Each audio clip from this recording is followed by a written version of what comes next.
Exodus, chapter 1. Now these are the names of the children of Israel which came into Egypt. Every man and his household came with Jacob. Reuben, Simeon, Levi, and Judah, Issachar, Zebulun, and Benjamin, Dan and Naphtali, Gad and Asher. And all the souls that came out of the loins of Jacob were 70 souls, for Joseph was in Egypt already. And Joseph died, and all his brethren, and all that generation. And the children of Israel were fruitful and increased abundantly, and multiplied, and waxed exceedingly mighty, and the land was filled with them. Now there arose up a new king over Egypt, which knew not Joseph, and he said unto his people, Behold, the people of the children of Israel are more and mightier than we. Come on, let us deal wisely with them, lest they multiply. And it come to pass, that when there falleth out any war, they join also unto our enemies, and fight against us, and so get them up out of the land. Therefore they did set over them taskmasters to afflict them with their burdens. And they built for Pharaoh treasure cities, Pithom and Ramesses. But the more they afflicted them, the more they multiplied and grew, and they were grieved because of the children of Israel. And the Egyptians made the children of Israel to serve with rigor, and they made their lives bitter with hard bondage, in mortar and in brick, and in all manner of service in the field. All their service wherein they made them serve was with rigor. And the king of Egypt spake to the Hebrew midwives, of which the name of one was Shiphrah, and the name of the other Puah. And he said, When ye do the office of a midwife to the Hebrew women, and see them upon the stools, if it be a son, then ye shall kill him. But if it be a daughter, then she shall live. But the midwives feared God, and did not as the king of Egypt commanded them, but saved the men children alive. And the king of Egypt called for the midwives, and said unto them, Why have ye done this thing, and have saved the men children alive? And the midwives said unto Pharaoh, Because the Hebrew women are not as the Egyptian women, for they are lively, and are delivered ere the midwives come in unto them. Therefore God dealt well with the midwives, and the people multiplied and waxed very mighty. And it came to pass, because the midwives feared God, that he made them houses. And Pharaoh charged all his people, saying, Every son that is born ye shall cast into the river, and every daughter ye shall save alive. Chapter 2. And there went a man of the house of Levi, and took to wife a daughter of Levi. And the woman conceived, and bare a son. And when she saw him that he was a goodly child, she hid him 3 months. And when she could no longer hide him, she took for him an ark of bulrushes, and daubed it with slime and with pitch, and put the child therein. And she laid it in the flags by the river's brink. And his sister stood afar off to wit what would be done to him. And the daughter of Pharaoh came down to wash herself at the river, and her maidens walked along by the river's side.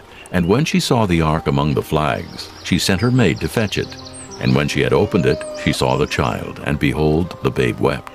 And she had compassion on him, and said, This is one of the Hebrews' children. Then said his sister to Pharaoh's daughter, Shall I go and call to thee a nurse of the Hebrew women, that she may nurse the child for thee? And Pharaoh's daughter said to her, Go. And the maid went and called the child's mother. And Pharaoh's daughter said unto her, Take this child away, and nurse it for me, and I will give thee thy wages. And the woman took the child and nursed it. And the child grew, and she brought him unto Pharaoh's daughter, and he became her son. And she called his name Moses, and she said, Because I drew him out of the water. And it came to pass in those days, when Moses was grown, that he went out unto his brethren, and looked on their burdens. And he spied an Egyptian smiting an Hebrew, one of his brethren. And he looked this way and that way, and when he saw that there was no man, he slew the Egyptian, and hid him in the sand. And when he went out the second day, behold, 2 men of the Hebrews strove together. And he said to him that did the wrong, Wherefore smitest thou thy fellow? And he said, Who made thee a prince and a judge over us? Intendest thou to kill me as thou killedst the Egyptian? And Moses feared, and said, Surely this thing is known. Now when Pharaoh heard this thing, he sought to slay Moses. But Moses fled from the face of Pharaoh, and dwelt in the land of Midian. And he sat down by a well. Now the priest of Midian had 7 daughters, and they came and drew water, and filled the troughs to water their father's flock. And the shepherds came and drove them away. But Moses stood up and helped them, and watered their flock. And when they came to Reuel their father, he said, How is it that ye are come so soon today? And they said, An Egyptian delivered us out of the hand of the shepherds, and also drew water enough for us, and watered the flock. And he said unto his daughters, And where is he? Why is it that ye have left the man? Call him that he may eat bread. And Moses was content to dwell with the man. And he gave Moses Zipporah his daughter, and she bare him a son, and he called his name Gershom, for he said, I have been a stranger in a strange land. And it came to pass in process of time that the king of Egypt died, and the children of Israel sighed by reason of the bondage. And they cried, and their cry came up unto God by reason of the bondage. And God heard their groaning. And God remembered his covenant with Abraham, with Isaac, and with Jacob. And God looked upon the children of Israel, and God had respect unto them. Chapter 3. Now Moses kept the flock of Jethro his father-in-law, the priest of Midian. And he led the flock to the backside of the desert, and came to the mountain of God, even to Horeb. And the angel of the Lord appeared unto him in a flame of fire out of the midst of a bush. And he looked, and behold, the bush burned with fire, and the bush was not consumed. And Moses said, I will now turn aside and see this great sight, why the bush is not burnt. And when the Lord saw that he turned aside to see, God called unto him out of the midst of the bush, and said, Moses, Moses. And he said, Here am I. And he said, Draw not nigh hither. Put off thy shoes from off thy feet, for the place whereon thou standest is holy ground. Moreover he said, I am the God of thy father, the God of Abraham, the God of Isaac, and the God of Jacob. And Moses hid his face, for he was afraid to look upon God. And the Lord said, I have surely seen the affliction of my people which are in Egypt, and have heard their cry by reason of their taskmasters. For I know their sorrows, and I am come down to deliver them out of the hand of the Egyptians, and to bring them up out of that land, unto a good land and a large, unto a land flowing with milk and honey, unto the place of the Canaanites, and the Hittites, and the Amorites, and the Perizzites, and the Hivites, and the Jebusites. Now therefore, behold, the cry of the children of Israel is come unto me, and I have also seen the oppression wherewith the Egyptians oppress them. Come now therefore, and I will send thee unto Pharaoh, that thou mayest bring forth my people, the children of Israel, out of Egypt. And Moses said unto God, Who am I, that I should go unto Pharaoh, and that I should bring forth the children of Israel out of Egypt? And he said, Certainly I will be with thee, and this shall be a token unto thee that I have sent thee.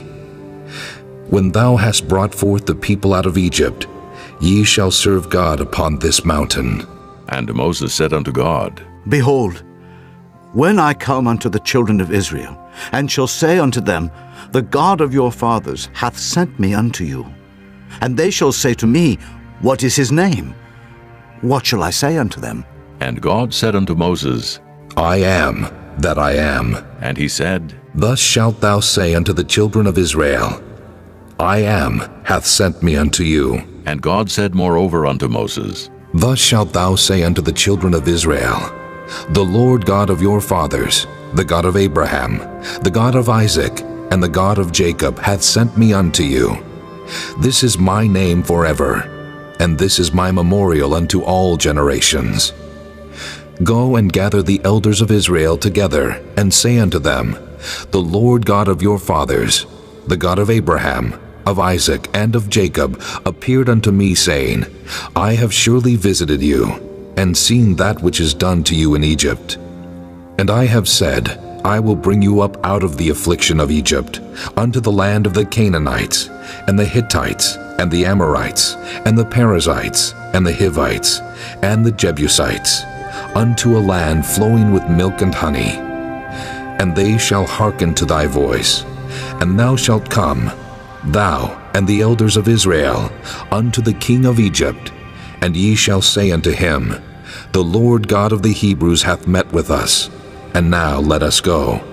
We beseech thee, 3 days' journey into the wilderness, that we may sacrifice to the Lord our God. And I am sure that the king of Egypt will not let you go, no, not by a mighty hand. And I will stretch out my hand and smite Egypt with all my wonders which I will do in the midst thereof. And after that he will let you go. And I will give this people favor in the sight of the Egyptians. And it shall come to pass, that when ye go, ye shall not go empty. But every woman shall borrow of her neighbor, and of her that sojourneth in her house, jewels of silver, and jewels of gold, and raiment. And ye shall put them upon your sons and upon your daughters, and ye shall spoil the Egyptians. Chapter 4. And Moses answered and said, But behold, they will not believe me, nor hearken unto my voice. For they will say, The Lord hath not appeared unto thee. And the Lord said unto him, What is that in thine hand?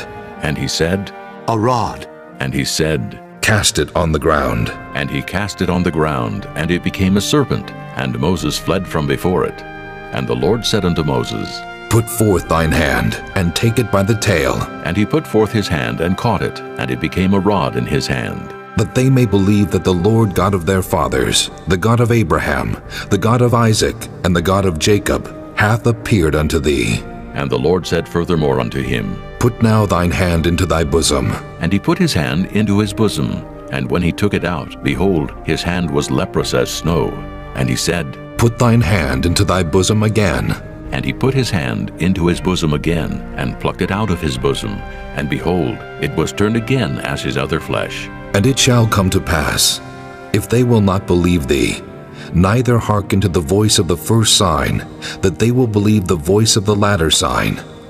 And it shall come to pass, if they will not believe also these two signs, neither hearken unto thy voice, that thou shalt take of the water of the river, and pour it upon the dry land.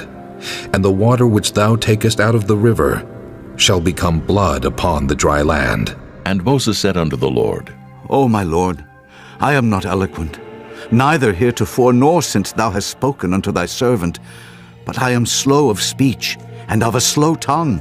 And the Lord said unto him, Who hath made man's mouth? Or who maketh the dumb or deaf, or the seen or the blind? Have not I the Lord? Now therefore go, and I will be with thy mouth, and teach thee what thou shalt say. And he said, O my Lord, send, I pray thee, by the hand of him whom thou wilt send. And the anger of the Lord was kindled against Moses, and he said, Is not Aaron the Levite thy brother? I know that he can speak well. And also, behold, he cometh forth to meet thee, and when he seeth thee, he will be glad in his heart. And thou shalt speak unto him, and put words in his mouth. And I will be with thy mouth, and with his mouth, and will teach you what ye shall do. And he shall be thy spokesman unto the people. And he shall be, even he shall be to thee instead of a mouth, and thou shalt be to him instead of God.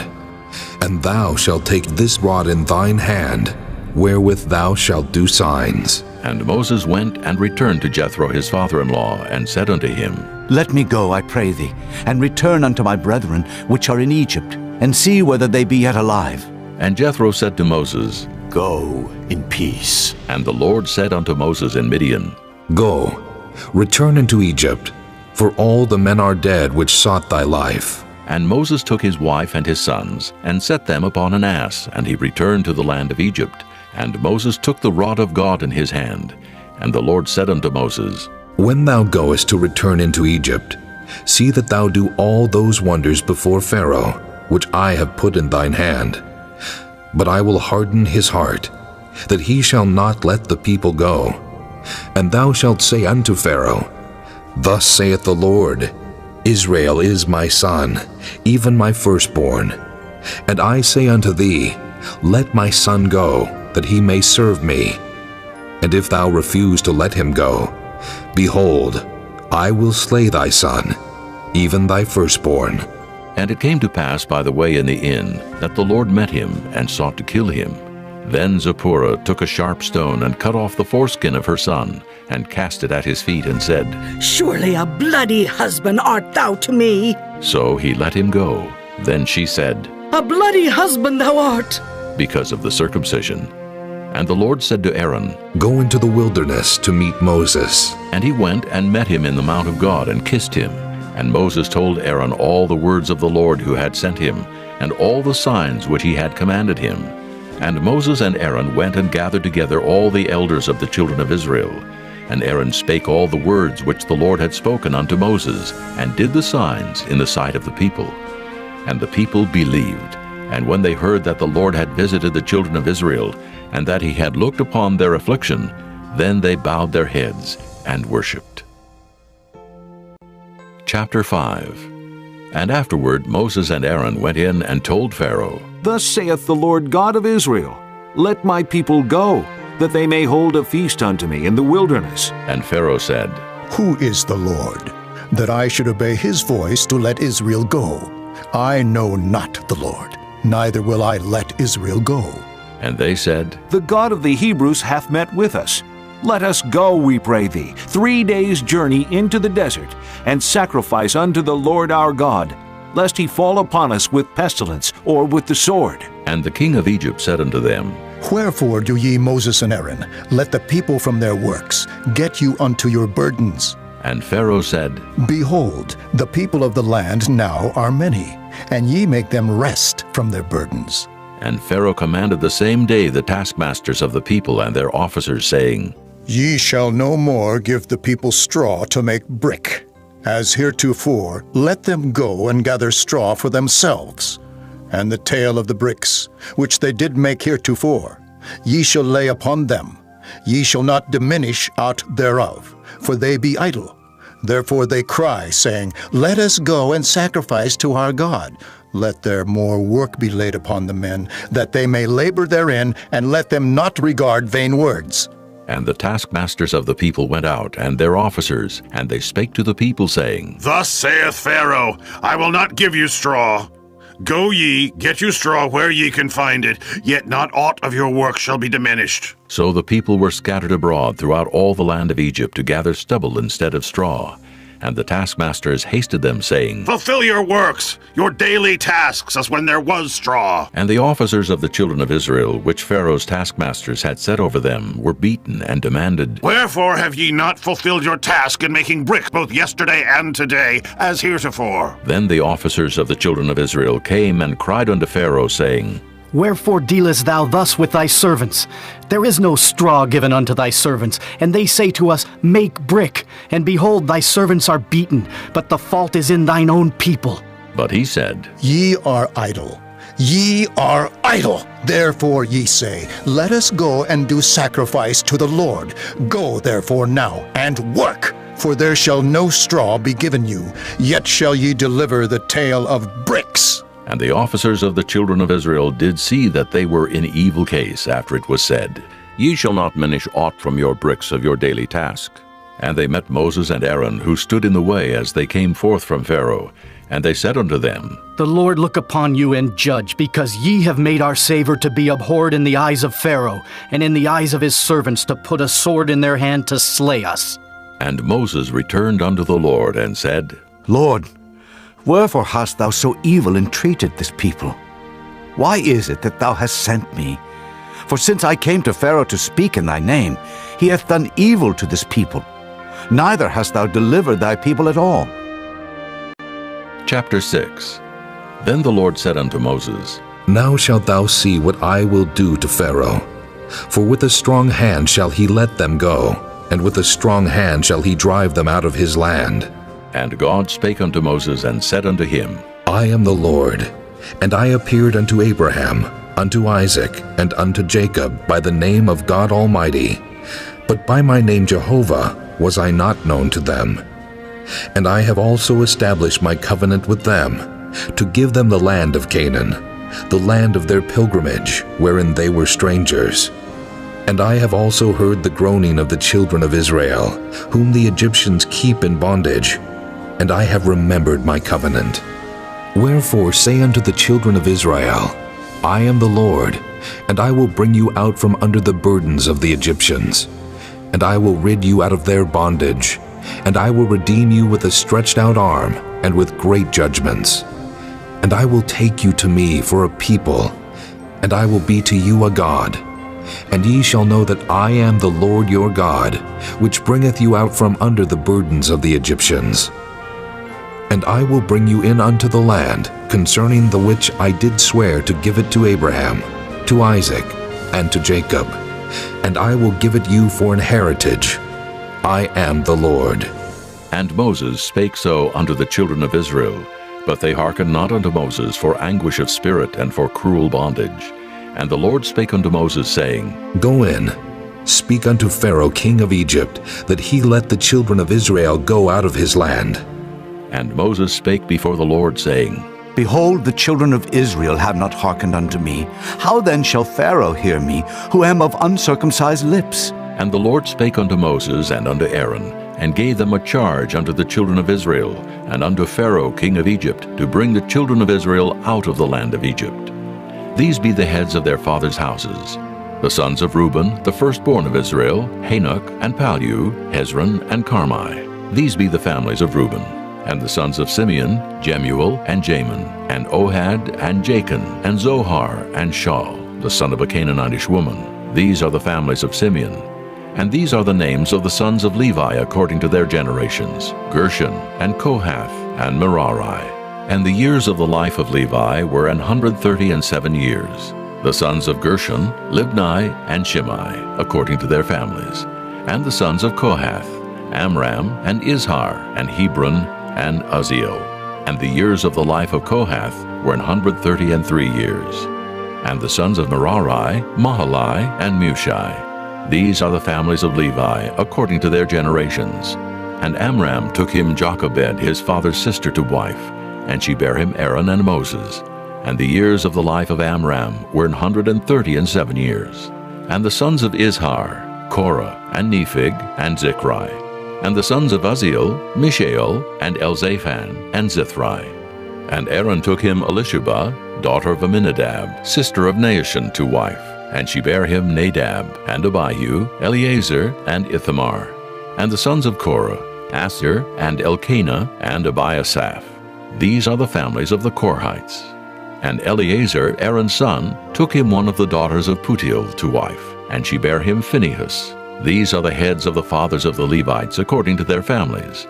These are that Aaron and Moses, to whom the Lord said, Bring out the children of Israel from the land of Egypt according to their armies.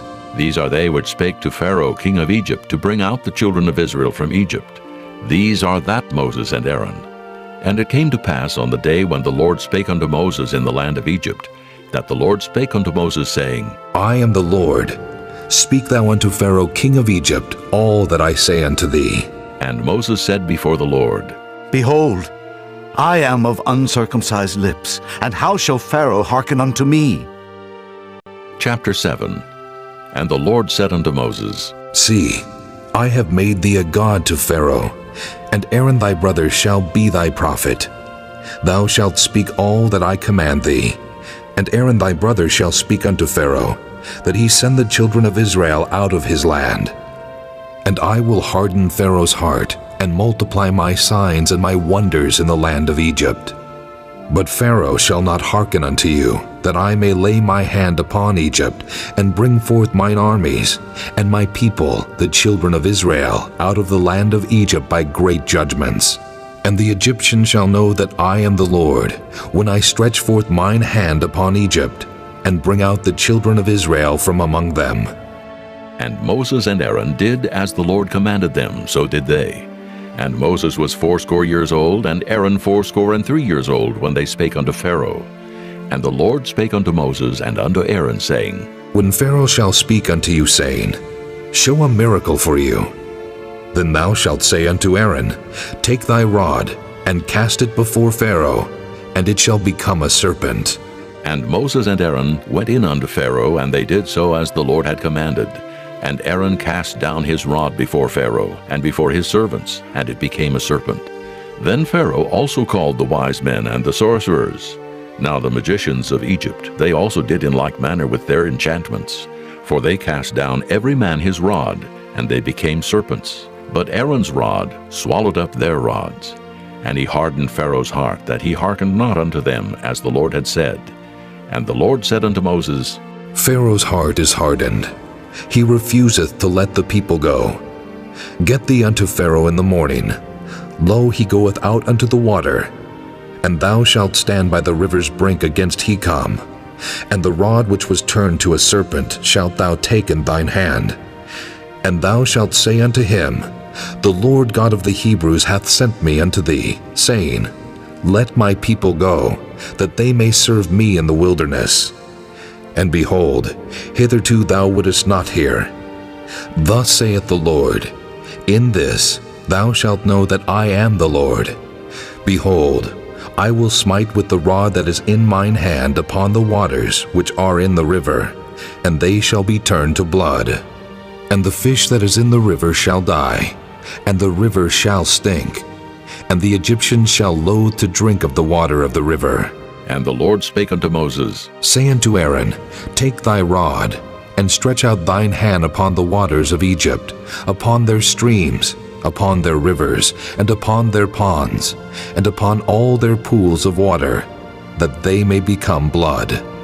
And that there may be blood throughout all the land of Egypt, both in vessels of wood and in vessels of stone. And Moses and Aaron did so as the Lord commanded. And he lifted up the rod, and smote the waters that were in the river in the sight of Pharaoh, and in the sight of his servants. And all the waters that were in the river were turned to blood. And the fish that was in the river died. And the river stank, and the Egyptians could not drink of the water of the river. And there was blood throughout all the land of Egypt. And the magicians of Egypt did so with their enchantments. And Pharaoh's heart was hardened, neither did he hearken unto them as the Lord had said.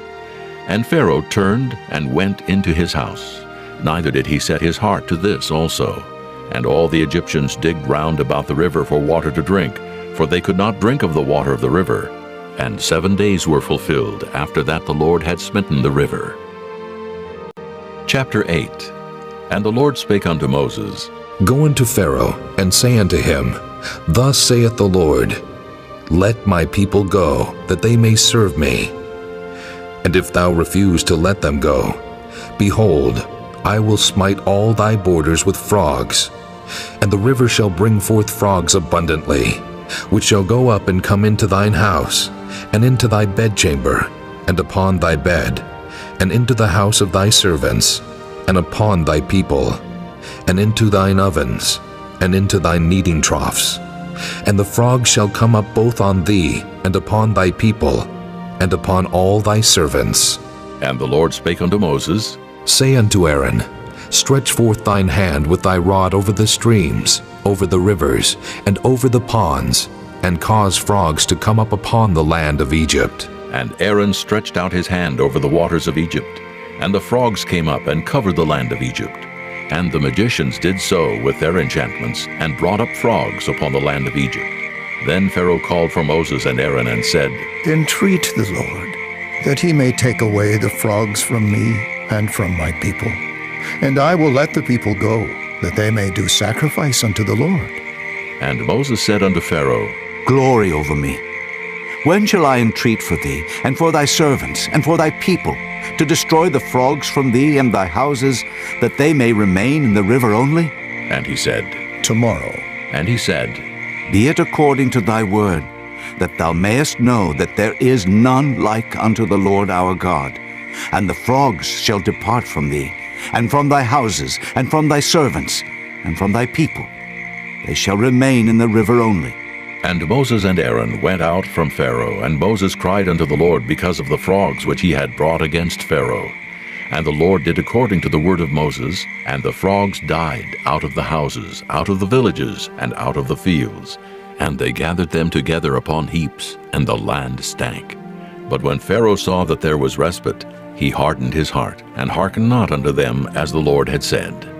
And the Lord said unto Moses, Say unto Aaron, Stretch out thy rod, and smite the dust of the land, that it may become lice throughout all the land of Egypt. And they did so. For Aaron stretched out his hand with his rod, and smote the dust of the earth, and it became lice in man and in beast. All the dust of the land became lice throughout all the land of Egypt. And the magicians did so with their enchantments to bring forth lice, but they could not. So there were lice upon man and upon beast. Then the magicians said unto Pharaoh, This is the finger of God. And Pharaoh's heart was hardened, and he hearkened not unto them as the Lord had said. And the Lord said unto Moses, Rise up early in the morning, and stand before Pharaoh. Lo, he cometh forth to the water, and say unto him, Thus saith the Lord, Let my people go, that they may serve me. Else, if thou wilt not let my people go, behold, I will send swarms of flies upon thee, and upon thy servants, and upon thy people, and into thy houses, and the houses of the Egyptians shall be full of swarms of flies, and also the ground whereon they are. And I will sever in that day the land of Goshen, in which my people dwell, that no swarms of flies shall be there, to the end thou mayest know that I am the Lord in the midst of the earth. And I will put a division between my people and thy people. Tomorrow shall this sign be. And the Lord did so. And there came a grievous swarm of flies into the house of Pharaoh, and into his servants' houses, and into all the land of Egypt. The land was corrupted by reason of the swarm of flies. And Pharaoh called for Moses and for Aaron, and said, Go ye, sacrifice to your God in the land. And Moses said, It is not meet so to do, for we shall sacrifice the abomination of the Egyptians to the Lord our God. Lo, shall we sacrifice the abomination of the Egyptians before their eyes?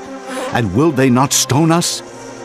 We will go 3 days' journey into the wilderness, and sacrifice to the Lord our God, as he shall command us. And Pharaoh said, I will let you go, that ye may sacrifice to the Lord your God in the wilderness. Only ye shall not go very far away. Entreat for me.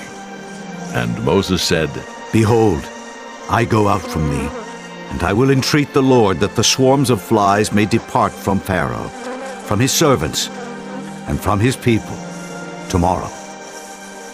But let not Pharaoh deal deceitfully any more, in not letting the people go to sacrifice to the Lord. And Moses went out from Pharaoh, and entreated the Lord. And the Lord did according to the word of Moses, and he removed the swarms of flies from Pharaoh, from his servants, and from his people. There remained not one. And Pharaoh hardened his heart at this time also, neither would he let the people go. Chapter 9. Then the Lord said unto Moses, Go in unto Pharaoh, and tell him, Thus saith the Lord God of the Hebrews, Let my people go, that they may serve me. For if thou refuse to let them go, and wilt hold them still, behold, the hand of the Lord is upon thy cattle, which is in the field, upon the horses, upon the asses, upon the camels, upon the oxen, and upon the sheep. There shall be a very grievous murrain. And the Lord shall sever between the cattle of Israel and the cattle of Egypt, and there shall nothing die of all that is the children's of Israel. And the Lord appointed a set time, saying, Tomorrow the Lord shall do this thing in the land. And the Lord did that thing on the morrow, and all the cattle of Egypt died, but of the cattle of the children of Israel died not one. And Pharaoh sent, and behold, there was not one of the cattle of the Israelites dead. And the heart of Pharaoh was hardened, and he did not let the people go. And the Lord said unto Moses and unto Aaron, Take to you handfuls of ashes of the furnace, and let Moses sprinkle it toward the heaven in the sight of Pharaoh. And it shall become small dust in all the land of Egypt, and shall be a boil breaking forth with blains upon man, and upon beast throughout all the land of Egypt. And they took ashes of the furnace, and stood before Pharaoh, and Moses sprinkled it up toward heaven, and it became a boil breaking forth with blains upon man and upon beast. And the magicians could not stand before Moses because of the boils, for the boil was upon the magicians and upon all the Egyptians. And the Lord hardened the heart of Pharaoh, and he hearkened not unto them, as the Lord had spoken unto Moses. And the Lord said unto Moses, Rise up early in the morning, and stand before Pharaoh, and say unto him, Thus saith the Lord God of the Hebrews, Let my people go, that they may serve me. For I will at this time send all my plagues upon thine heart, and upon thy servants, and upon thy people, that thou mayest know that there is none like me in all the earth. For now I will stretch out my hand, that I may smite thee and thy people with pestilence, and thou shalt be cut off from the earth. And in very deed for this cause have I raised thee up, for to show in thee my power, and that my name may be declared throughout all the earth. As yet exaltest thou thyself against my people, that thou wilt not let them go? Behold, tomorrow about this time, I will cause it to rain a very grievous hail, such as hath not been in Egypt since the foundation thereof even until now. Send therefore now, and gather thy cattle, and all that thou hast in the field, for upon every man and beast which shall be found in the field, and shall not be brought home, the hail shall come down upon them, and they shall die. He that feared the word of the Lord among the servants of Pharaoh made his servants and his cattle flee into the houses, and he that regarded not the word of the Lord left his servants and his cattle in the field. And the Lord said unto Moses, Stretch forth thine hand toward heaven, that there may be hail in all the land of Egypt, upon man, and upon beast, and upon every herb of the field throughout the land of Egypt. And Moses stretched forth his rod toward heaven, and the Lord sent thunder and hail, and the fire ran along upon the ground, and the Lord rained hail upon the land of Egypt. So there was hail and fire mingled with the hail, very grievous, such as there was none like it in all the land of Egypt since it became a nation. And the hail smote throughout all the land of Egypt, all that was in the field, both man and beast. And the hail smote every herb of the field, and brake every tree of the field. Only in the land of Goshen, where the children of Israel were, was there no hail. And Pharaoh sent and called for Moses and Aaron, and said unto them, I have sinned this time. The Lord is righteous, and I and my people are wicked. Entreat the Lord, for it is enough, that there be no more mighty thunderings and hail, and I will let you go, and ye shall stay no longer. And Moses said unto him, As soon as I am gone out of the city, I will spread abroad my hands unto the Lord, and the thunder shall cease, neither shall there be any more hail, that thou mayest know how that the earth is the Lord's. But as for thee and thy servants, I know that ye will not yet fear the Lord God. And the flax and the barley was smitten, for the barley was in the ear, and the flax was bold. But the wheat and the rye were not smitten, for they were not grown up. And Moses went out of the city from Pharaoh, and spread abroad his hands unto the Lord. And the thunders and hail ceased, and the rain was not poured upon the earth. And when Pharaoh saw that the rain and the hail and the thunders were ceased, he sinned yet more, and hardened his heart, he and his servants. And the heart of Pharaoh was hardened, neither would he let the children of Israel go, as the Lord had spoken by Moses. Chapter 10. And the Lord said unto Moses, Go in unto Pharaoh, for I have hardened his heart and the heart of his servants, that I might show these my signs before him, and that thou mayest tell in the ears of thy son, and of thy son's son, what things I have wrought in Egypt, and my signs which I have done among them, that ye may know how that I am the Lord. And Moses and Aaron came in unto Pharaoh, and said unto him, Thus saith the Lord God of the Hebrews, How long wilt thou refuse to humble thyself before me? Let my people go, that they may serve me. Else, if thou refuse to let my people go, behold, tomorrow will I bring the locusts into thy coast, and they shall cover the face of the earth, that one cannot be able to see the earth. And they shall eat the residue of that which is escaped, which remaineth unto you from the hail, and shall eat every tree which groweth for you out of the field. And they shall fill thy houses, and the houses of all thy servants, and the houses of all the Egyptians, which neither thy fathers nor thy fathers' fathers have seen, since the day that they were upon the earth unto this day. And he turned himself, and went out from Pharaoh. And Pharaoh's servants said unto him, How long shall this man be a snare unto us? Let the men go, that they may serve the Lord their God. Knowest thou not yet that Egypt is destroyed? And Moses and Aaron were brought again unto Pharaoh, and he said unto them, Go, serve the Lord your God. But who are they that shall go? And Moses said, We will go with our young and with our old, with our sons and with our daughters, with our flocks and with our herds will we go. For we must hold a feast unto the Lord. And he said unto them, Let the Lord be so with you, as I will let you go, and your little ones. Look to it, for evil is before you. Not so. Go now, ye that are men, and serve the Lord, for that ye did desire. And they were driven out from Pharaoh's presence. And the Lord said unto Moses, Stretch out thine hand over the land of Egypt for the locusts, that they may come up upon the land of Egypt, and eat every herb of the land, even all that the hail hath left. And Moses stretched forth his rod over the land of Egypt. And the Lord brought an east wind upon the land all that day and all that night. And when it was morning, the east wind brought the locusts.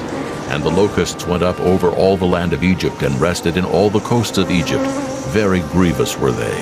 Before them there were no such locusts as they, neither after them shall be such. For they covered the face of the whole earth, so that the land was darkened. And they did eat every herb of the land, and all the fruit of the trees which the hail had left. And there remained not any green thing in the trees, or in the herbs of the field through all the land of Egypt. Then Pharaoh called for Moses and Aaron in haste, and he said, I have sinned against the Lord your God and against you. Now therefore forgive, I pray thee, my sin only this once, and entreat the Lord your God that he may take away from me this death only.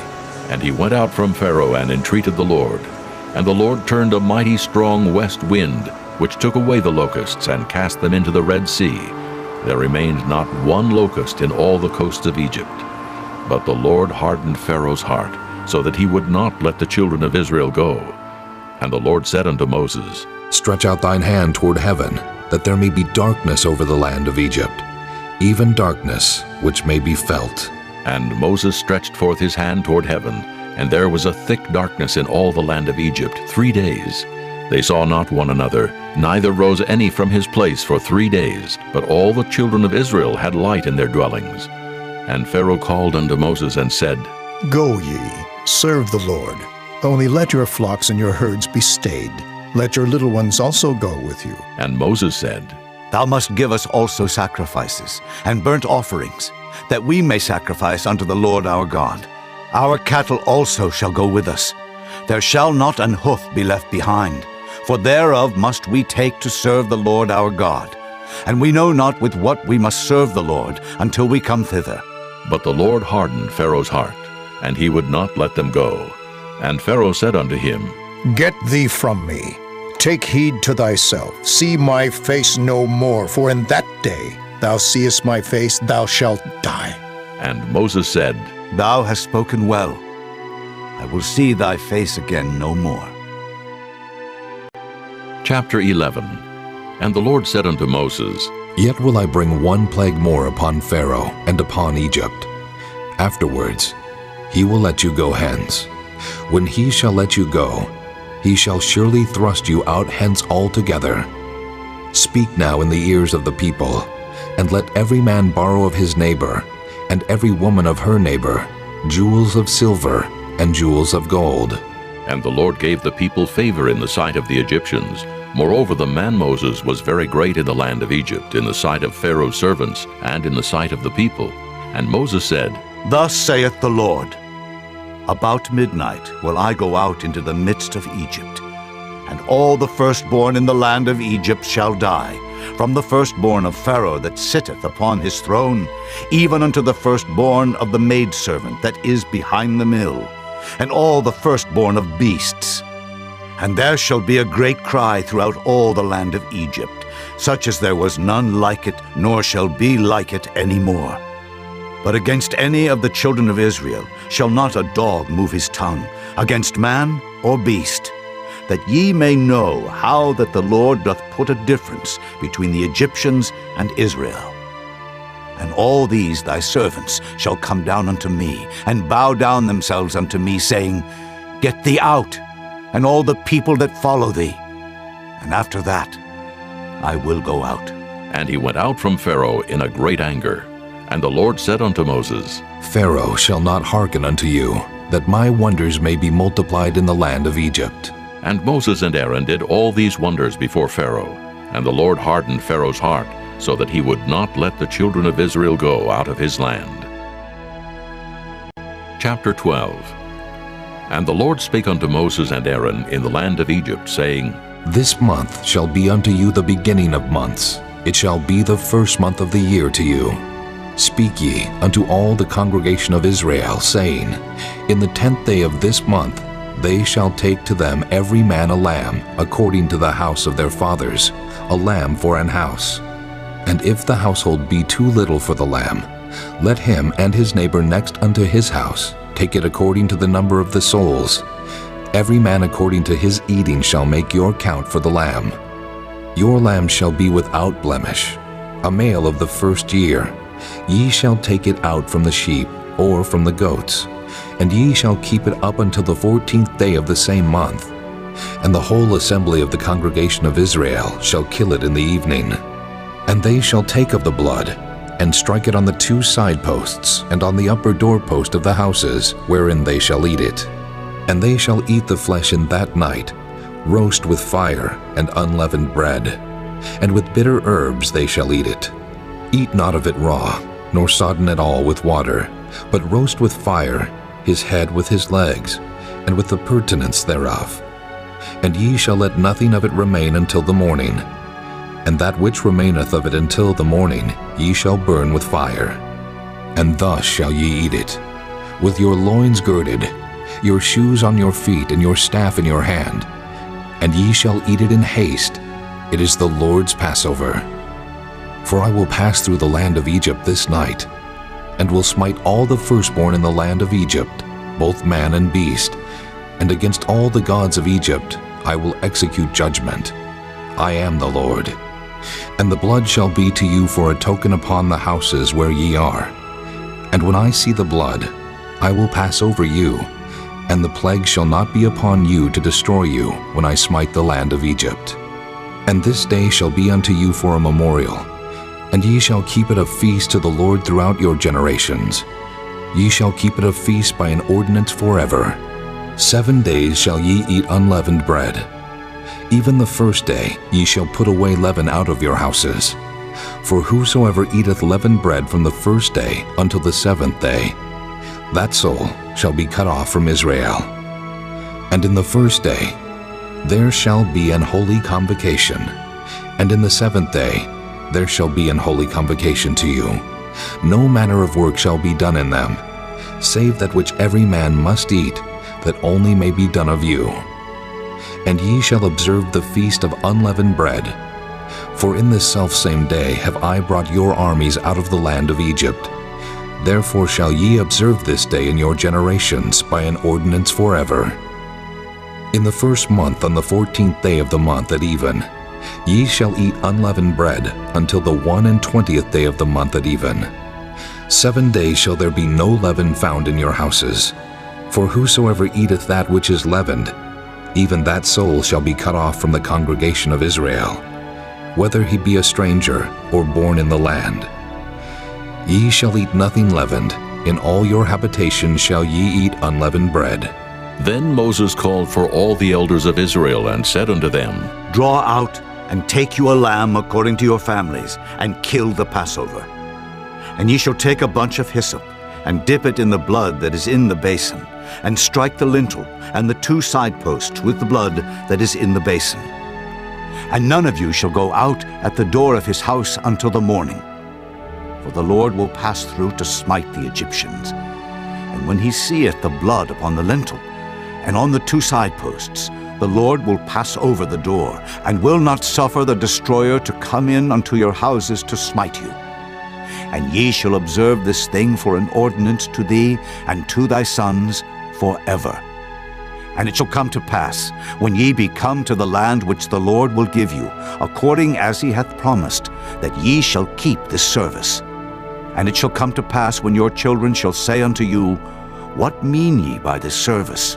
That ye shall say, It is the sacrifice of the Lord's Passover, who passed over the houses of the children of Israel in Egypt when he smote the Egyptians, and delivered our houses. And the people bowed the head and worshipped. And the children of Israel went away, and did as the Lord had commanded Moses and Aaron, so did they. And it came to pass that at midnight the Lord smote all the firstborn in the land of Egypt, from the firstborn of Pharaoh that sat on his throne, unto the firstborn of the captive that was in the dungeon, and all the firstborn of cattle. And Pharaoh rose up in the night, he and all his servants, and all the Egyptians, and there was a great cry in Egypt, for there was not a house where there was not one dead. And he called for Moses and Aaron by night and said, Rise up and get you forth from among my people, both ye and the children of Israel, and go, serve the Lord as ye have said. Also take your flocks and your herds, as ye have said, and be gone, and bless me also. And the Egyptians were urgent upon the people that they might send them out of the land in haste, for they said, We be all dead men. And the people took their dough before it was leavened, their kneading troughs being bound up in their clothes upon their shoulders. And the children of Israel did according to the word of Moses, and they borrowed of the Egyptians jewels of silver and jewels of gold and raiment. And the Lord gave the people favor in the sight of the Egyptians, so that they lent unto them such things as they required, and they spoiled the Egyptians. And the children of Israel journeyed from Ramesses to Succoth, about 600,000 on foot that were men, beside children. And a mixed multitude went up also with them, and flocks and herds, even very much cattle. And they baked unleavened cakes of the dough which they brought forth out of Egypt, for it was not leavened, because they were thrust out of Egypt, and could not tarry, neither had they prepared for themselves any victual. Now the sojourning of the children of Israel who dwelt in Egypt was 430 years. And it came to pass at the end of the 430 years, even the selfsame day it came to pass, that all the hosts of the Lord went out from the land of Egypt. It is a night to be much observed unto the Lord for bringing them out of the land of Egypt. This is that night of the Lord to be observed of all the children of Israel in their generations. And the Lord said unto Moses and Aaron, This is the ordinance of the Passover. There shall no stranger eat thereof. But every man's servant that is bought for money, when thou hast circumcised him, then shall he eat thereof. A foreigner and an hired servant shall not eat thereof. In one house shall it be eaten. Thou shalt not carry forth aught of the flesh abroad out of the house, neither shall ye break a bone thereof. All the congregation of Israel shall keep it. And when a stranger shall sojourn with thee, and will keep the Passover to the Lord, let all his males be circumcised, and then let him come near and keep it. And he shall be as one that is born in the land. For no uncircumcised person shall eat thereof. One law shall be to him that is homeborn, and unto the stranger that sojourneth among you. Thus did all the children of Israel, as the Lord commanded Moses and Aaron, so did they. And it came to pass the selfsame day that the Lord did bring the children of Israel out of the land of Egypt by their armies. Chapter 13. And the Lord spake unto Moses, saying, Sanctify unto me all the firstborn.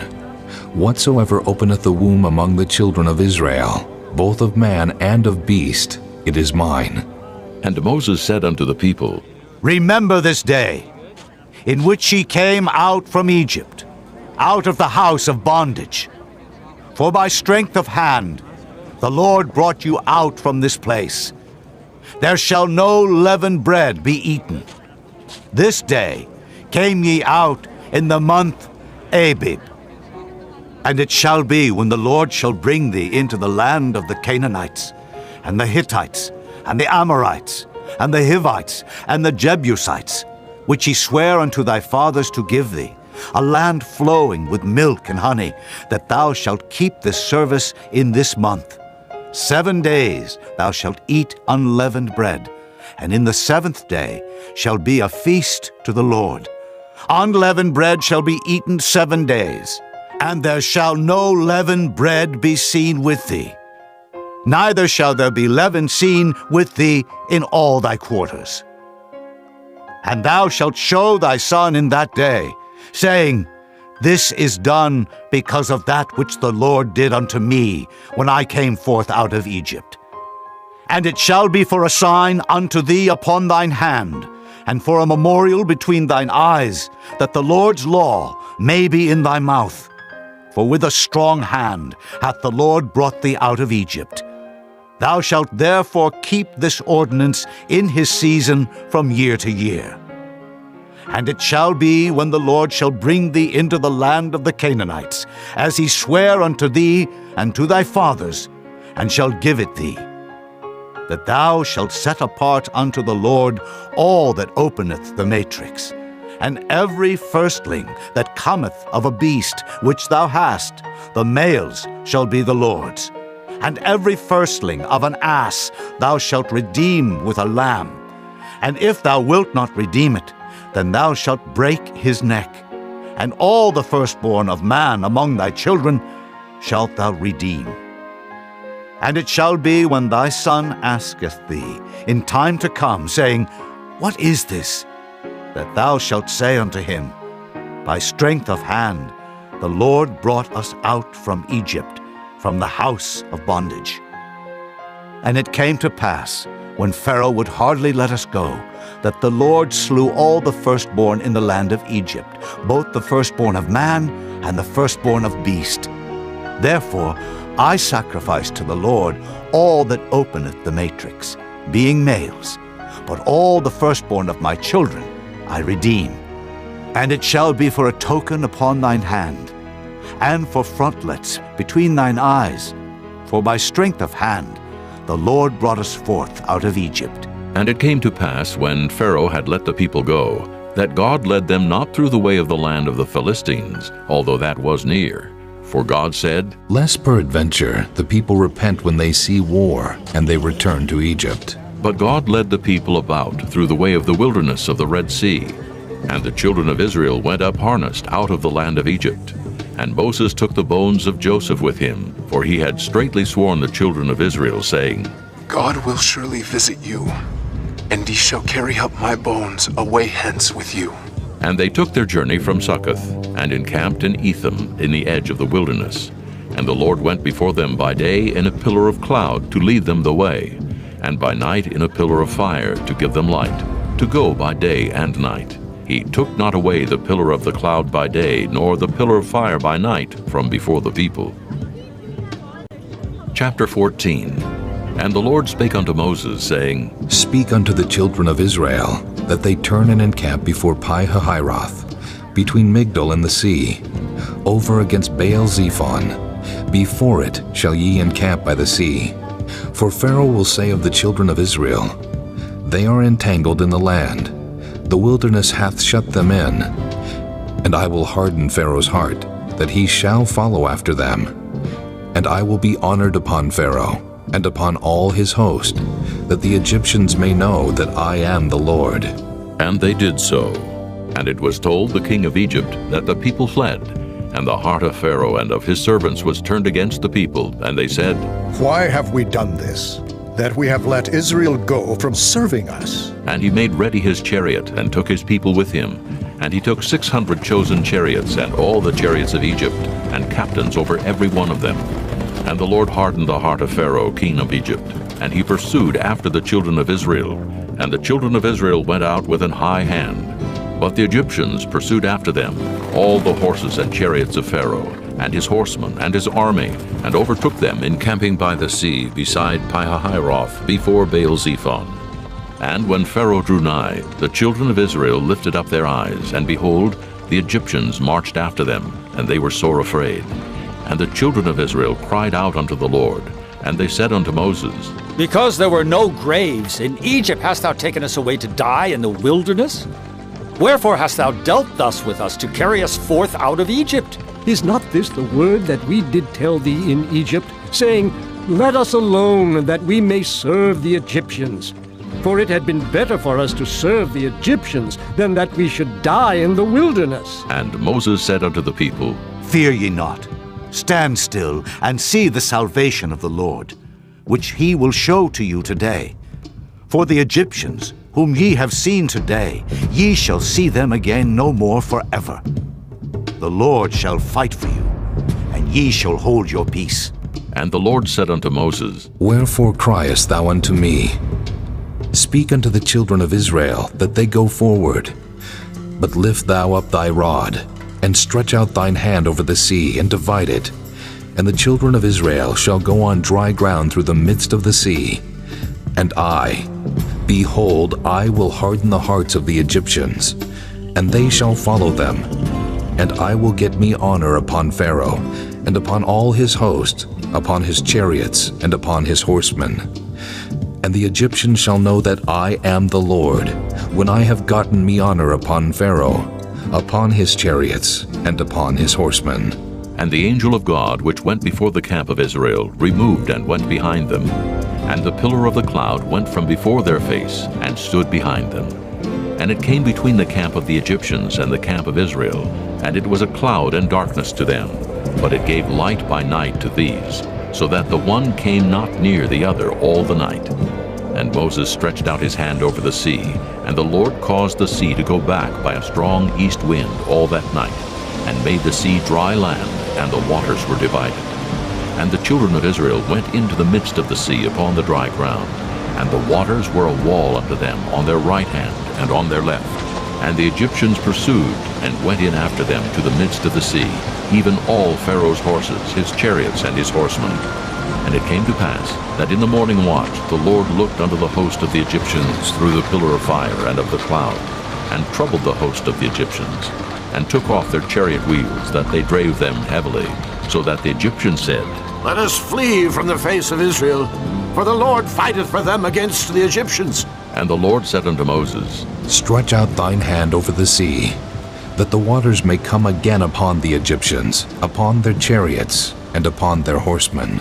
And Moses stretched forth his hand over the sea, and the sea returned to his strength when the morning appeared. And the Egyptians fled against it, and the Lord overthrew the Egyptians in the midst of the sea. And the waters returned, and covered the chariots and the horsemen, and all the host of Pharaoh that came into the sea after them. There remained not so much as one of them. But the children of Israel walked upon dry land in the midst of the sea, and the waters were a wall unto them on their right hand and on their left. Thus the Lord saved Israel that day out of the hand of the Egyptians. And Israel saw the Egyptians dead upon the seashore. And Israel saw that great work which the Lord did upon the Egyptians. And the people feared the Lord, and believed the Lord and his servant Moses. Chapter 15. Then sang Moses and the children of Israel this song unto the Lord, and spake, saying, I will sing unto the Lord, for he hath triumphed gloriously. The horse and his rider hath he thrown into the sea. The Lord is my strength and song, and he is become my salvation. He is my God, and I will prepare him an habitation, my father's God, and I will exalt him. The Lord is a man of war. The Lord is his name. Pharaoh's chariots and his host hath he cast into the sea. His chosen captains also are drowned in the Red Sea. The depths have covered them. They sank into the bottom as a stone. Thy right hand, O Lord, is become glorious in power. Thy right hand, O Lord, hath dashed in pieces the enemy. And in the greatness of thine excellency, thou hast overthrown them that rose up against thee. Thou sentest forth thy wrath, which consumed them as stubble. And with the blast of thy nostrils the waters were gathered together. The flood stood upright as an heap, and the depths were congealed in the heart of the sea.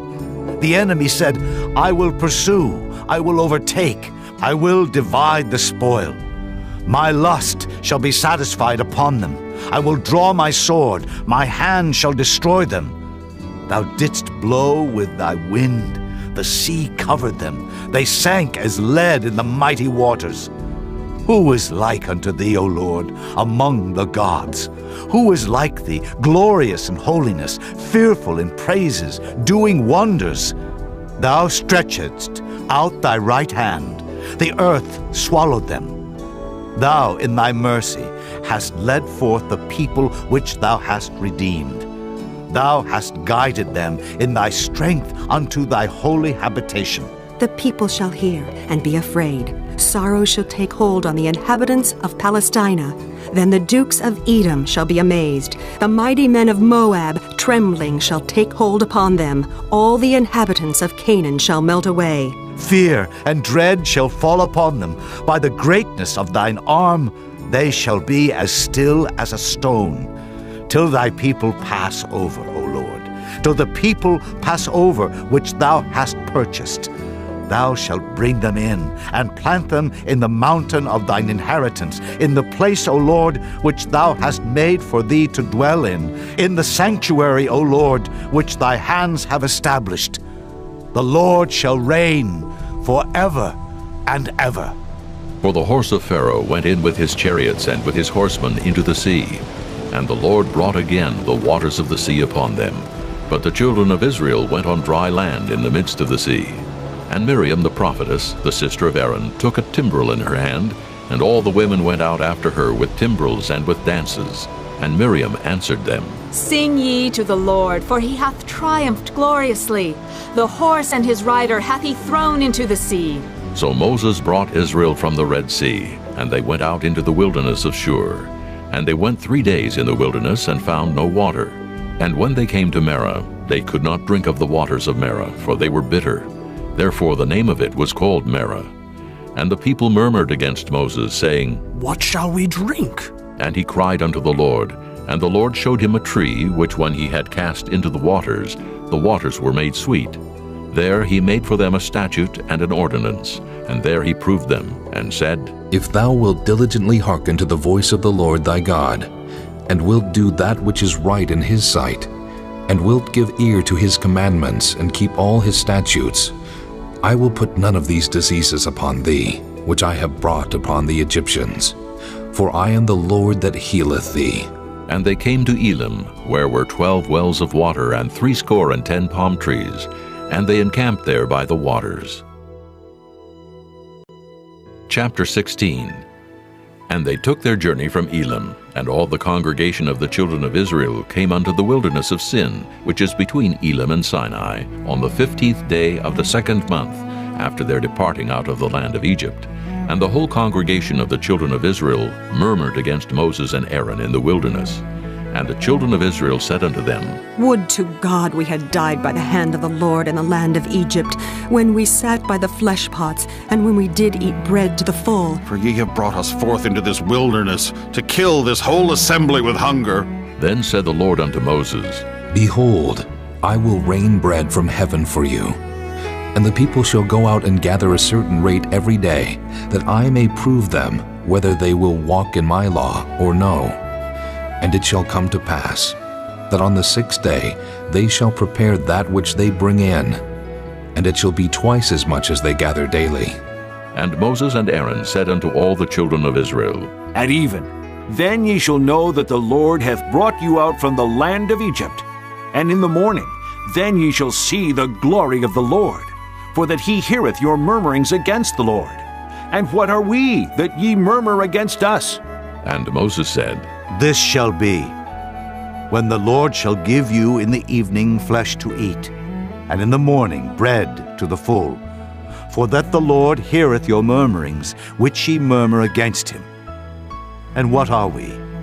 Your murmurings are not against us, but against the Lord. And Moses spake unto Aaron, Say unto all the congregation of the children of Israel, Come near before the Lord, for he hath heard your murmurings. And it came to pass, as Aaron spake unto the whole congregation of the children of Israel, that they looked toward the wilderness, and behold, the glory of the Lord appeared in the cloud. And the Lord spake unto Moses, saying, I have heard the murmurings of the children of Israel. Speak unto them, saying, At even ye shall eat flesh, and in the morning ye shall be filled with bread, and ye shall know that I am the Lord your God. And it came to pass that at even the quails came up and covered the camp, and in the morning the dew lay round about the host. And when the dew that lay was gone up, behold, upon the face of the wilderness there lay a small round thing, as small as the hoarfrost on the ground. And when the children of Israel saw it, they said one to another, It is manna. For they wist not what it was. And Moses said unto them, This is the bread which the Lord hath given you to eat. This is the thing which the Lord hath commanded. Gather of it every man according to his eating, an omer for every man according to the number of your persons. Take ye every man for them which are in his tents. And the children of Israel did so, and gathered some more, some less. And when they did meet it with an omer, he that gathered much had nothing over, and he that gathered little had no lack. They gathered every man according to his eating. And Moses said, Let no man leave of it till the morning. Notwithstanding, they hearkened not unto Moses. But some of them left of it until the morning, and it bred worms, and stank. And Moses was wroth with them. And they gathered it every morning, every man according to his eating. And when the sun waxed hot, it melted. And it came to pass that on the 6th day they gathered twice as much bread, 2 omers for 1 man. And all the rulers of the congregation came and told Moses, and he said unto them, This is that which the Lord hath said. Tomorrow is the rest of the holy Sabbath unto the Lord. Bake that which ye will bake today, and seethe that ye will seethe, and that which remaineth over lay up for you to be kept until the morning. And they laid it up till the morning, as Moses bade. And it did not stink, neither was there any worm therein. And Moses said, Eat that today, for today is a Sabbath unto the Lord. Today ye shall not find it in the field. 6 days ye shall gather it, but on the 7th day, which is the Sabbath, in it there shall be none. And it came to pass that there went out some of the people on the 7th day for to gather, and they found none. And the Lord said unto Moses, How long refuse ye to keep my commandments and my laws? See, for that the Lord hath given you the Sabbath. Therefore he giveth you on the 6th day the bread of 2 days. Abide ye every man in his place. Let no man go out of his place on the 7th day. So the people rested on the 7th day. And the house of Israel called the name thereof manna, and it was like coriander seed, white, and the taste of it was like wafers made with honey. And Moses said, This is the thing which the Lord commandeth. Fill an omer of it, to be kept for your generations, that they may see the bread wherewith I have fed you in the wilderness, when I brought you forth from the land of Egypt. And Moses said unto Aaron, Take a pot and put an omer full of manna therein, and lay it up before the Lord, to be kept for your generations. As the Lord commanded Moses, so Aaron laid it up before the testimony to be kept. And the children of Israel did eat manna 40 years, until they came to a land inhabited. They did eat manna until they came unto the borders of the land of Canaan. Now an omer is the 10th part of an ephah.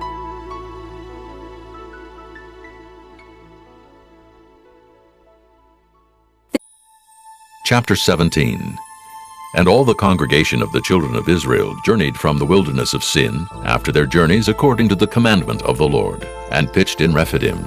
And there was no water for the people to drink. Wherefore the people did chide with Moses, and said, Give us water, that we may drink. And Moses said unto them, Why chide ye with me? Wherefore do ye tempt the Lord? And the people thirsted there for water, and the people murmured against Moses, and said, Wherefore is this, that thou hast brought us up out of Egypt, to kill us and our children and our cattle with thirst? And Moses cried unto the Lord, saying, What shall I do unto this people? They be almost ready to stone me. And the Lord said unto Moses, Go on before the people, and take with thee of the elders of Israel, and thy rod wherewith thou smotest the river, take in thine hand, and go. Behold, I will stand before thee there upon the rock in Horeb, and thou shalt smite the rock, and there shall come water out of it, that the people may drink. And Moses did so in the sight of the elders of Israel. And he called the name of the place Massah and Meribah, because of the chiding of the children of Israel, and because they tempted the Lord, saying, Is the Lord among us, or not? Then came Amalek and fought with Israel in Rephidim. And Moses said unto Joshua, Choose us out men, and go out, fight with Amalek. Tomorrow I will stand on the top of the hill with the rod of God in mine hand. So Joshua did as Moses had said to him, and fought with Amalek. And Moses, Aaron, and Hur went up to the top of the hill. And it came to pass when Moses held up his hand, that Israel prevailed. And when he let down his hand, Amalek prevailed. But Moses' hands were heavy, and they took a stone and put it under him, and he sat thereon. And Aaron and Hur stayed up his hands, the one on the one side, and the other on the other side. And his hands were steady until the going down of the sun. And Joshua discomfited Amalek and his people with the edge of the sword. And the Lord said unto Moses, Write this for a memorial in a book, and rehearse it in the ears of Joshua. For I will utterly put out the remembrance of Amalek from under heaven. And Moses built an altar, and called the name of it Jehovah Nissi. For he said, Because the Lord hath sworn that the Lord will have war with Amalek from generation to generation. Chapter 18. When Jethro, the priest of Midian, Moses' father-in-law, heard of all that God had done for Moses and for Israel his people, and that the Lord had brought Israel out of Egypt, then Jethro, Moses' father-in-law, took Zipporah, Moses' wife, after he had sent her back, and her 2 sons, of which the name of the one was Gershom.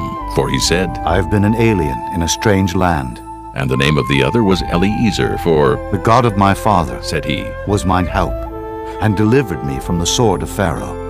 And Jethro, Moses' father-in-law, came with his sons and his wife unto Moses into the wilderness, where he encamped at the mount of God. And he said unto Moses, I, thy father-in-law Jethro, am come unto thee, and thy wife and her 2 sons with her. And Moses went out to meet his father-in-law, and did obeisance, and kissed him. And they asked each other of their welfare, and they came into the tent. And Moses told his father-in-law all that the Lord had done unto Pharaoh and to the Egyptians for Israel's sake, and all the travail that had come upon them by the way, and how the Lord delivered them. And Jethro rejoiced for all the goodness which the Lord had done to Israel, whom he had delivered out of the hand of the Egyptians.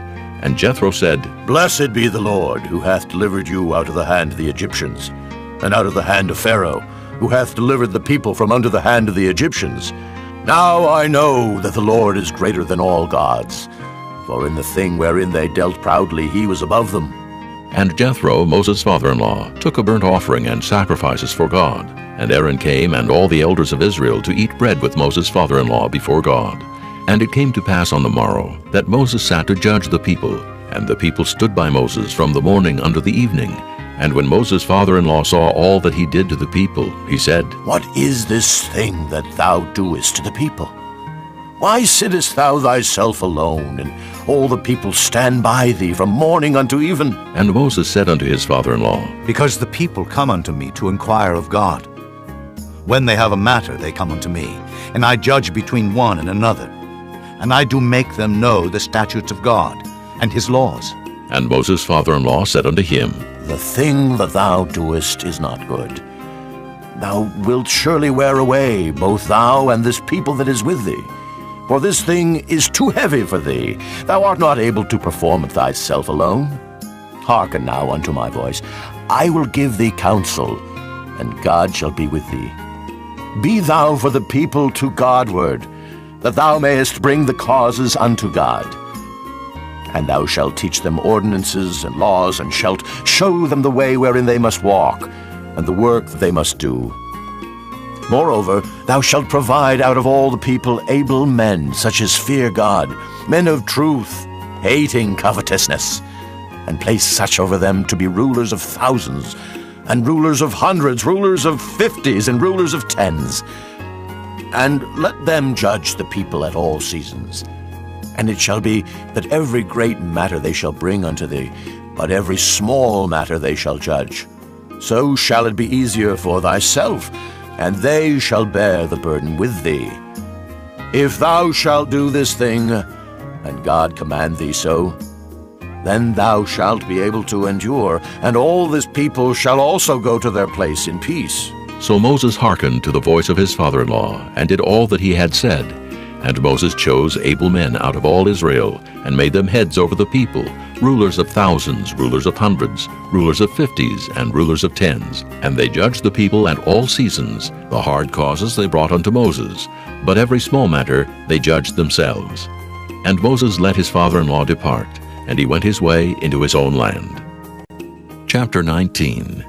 In the 3rd month, when the children of Israel were gone forth out of the land of Egypt, the same day came they into the wilderness of Sinai, for they were departed from Rephidim, and were come to the desert of Sinai, and had pitched in the wilderness. And there Israel camped before the mount. And Moses went up unto God, and the Lord called unto him out of the mountain, saying, Thus shalt thou say to the house of Jacob, and tell the children of Israel, Ye have seen what I did unto the Egyptians, and how I bare you on eagle's wings, and brought you unto myself. Now therefore, if ye will obey my voice indeed, and keep my covenant, then ye shall be a peculiar treasure unto me above all people. For all the earth is mine, and ye shall be unto me a kingdom of priests, and an holy nation. These are the words which thou shalt speak unto the children of Israel. And Moses came and called for the elders of the people, and laid before their faces all these words which the Lord commanded him. And all the people answered together and said, All that the Lord hath spoken we will do. And Moses returned the words of the people unto the Lord. And the Lord said unto Moses, Lo, I come unto thee in a thick cloud, that the people may hear when I speak with thee, and believe thee forever. And Moses told the words of the people unto the Lord. And the Lord said unto Moses, Go unto the people, and sanctify them today and tomorrow, and let them wash their clothes, and be ready against the third day. For the third day the Lord will come down in the sight of all the people upon Mount Sinai. And thou shalt set bounds unto the people round about, saying, Take heed to yourselves, that ye go not up into the mount, or touch the border of it. Whosoever toucheth the mount shall be surely put to death. There shall not an hand touch it, but he shall surely be stoned or shot through. Whether it be beast or man, it shall not live. When the trumpet soundeth long, they shall come up to the mount. And Moses went down from the mount unto the people, and sanctified the people, and they washed their clothes. And he said unto the people, Be ready against the third day. Come not at your wives. And it came to pass on the third day in the morning, that there were thunders and lightnings, and a thick cloud upon the mount, and the voice of the trumpet exceeding loud, so that all the people that was in the camp trembled. And Moses brought forth the people out of the camp to meet with God, and they stood at the nether part of the mount. And Mount Sinai was altogether on a smoke, because the Lord descended upon it in fire, and the smoke thereof ascended as the smoke of a furnace, and the whole mount quaked greatly. And when the voice of the trumpet sounded long and waxed louder and louder, Moses spake, and God answered him by a voice. And the Lord came down upon Mount Sinai, on the top of the mount, and the Lord called Moses up to the top of the mount. And Moses went up, and the Lord said unto Moses, Go down, charge the people lest they break through unto the Lord to gaze, and many of them perish. And let the priests also, which come near to the Lord, sanctify themselves, lest the Lord break forth upon them. And Moses said unto the Lord, The people cannot come up to Mount Sinai, for thou chargest us, saying, Set bounds about the mount, and sanctify it. And the Lord said unto him, Away, get thee down, and thou shalt come up, thou and Aaron with thee. But let not the priests and the people break through to come up unto the Lord, lest he break forth upon them. So Moses went down unto the people, and spake unto them. Chapter 20. And God spake all these words, saying, I am the Lord thy God, which have brought thee out of the land of Egypt, out of the house of bondage. Thou shalt have no other gods before me. Thou shalt not make unto thee any graven image, or any likeness of anything that is in heaven above, or that is in the earth beneath, or that is in the water under the earth. Thou shalt not bow down thyself to them, nor serve them. For I, the Lord thy God, am a jealous God, visiting the iniquity of the fathers upon the children unto the third and fourth generation of them that hate me, and showing mercy unto thousands of them that love me, and keep my commandments. Thou shalt not take the name of the Lord thy God in vain, for the Lord will not hold him guiltless that taketh his name in vain. Remember the Sabbath day to keep it holy. 6 days shalt thou labor and do all thy work, but the seventh day is the Sabbath of the Lord thy God. In it thou shalt not do any work, thou, nor thy son, nor thy daughter, thy manservant, nor thy maidservant, nor thy cattle, nor thy stranger that is within thy gates.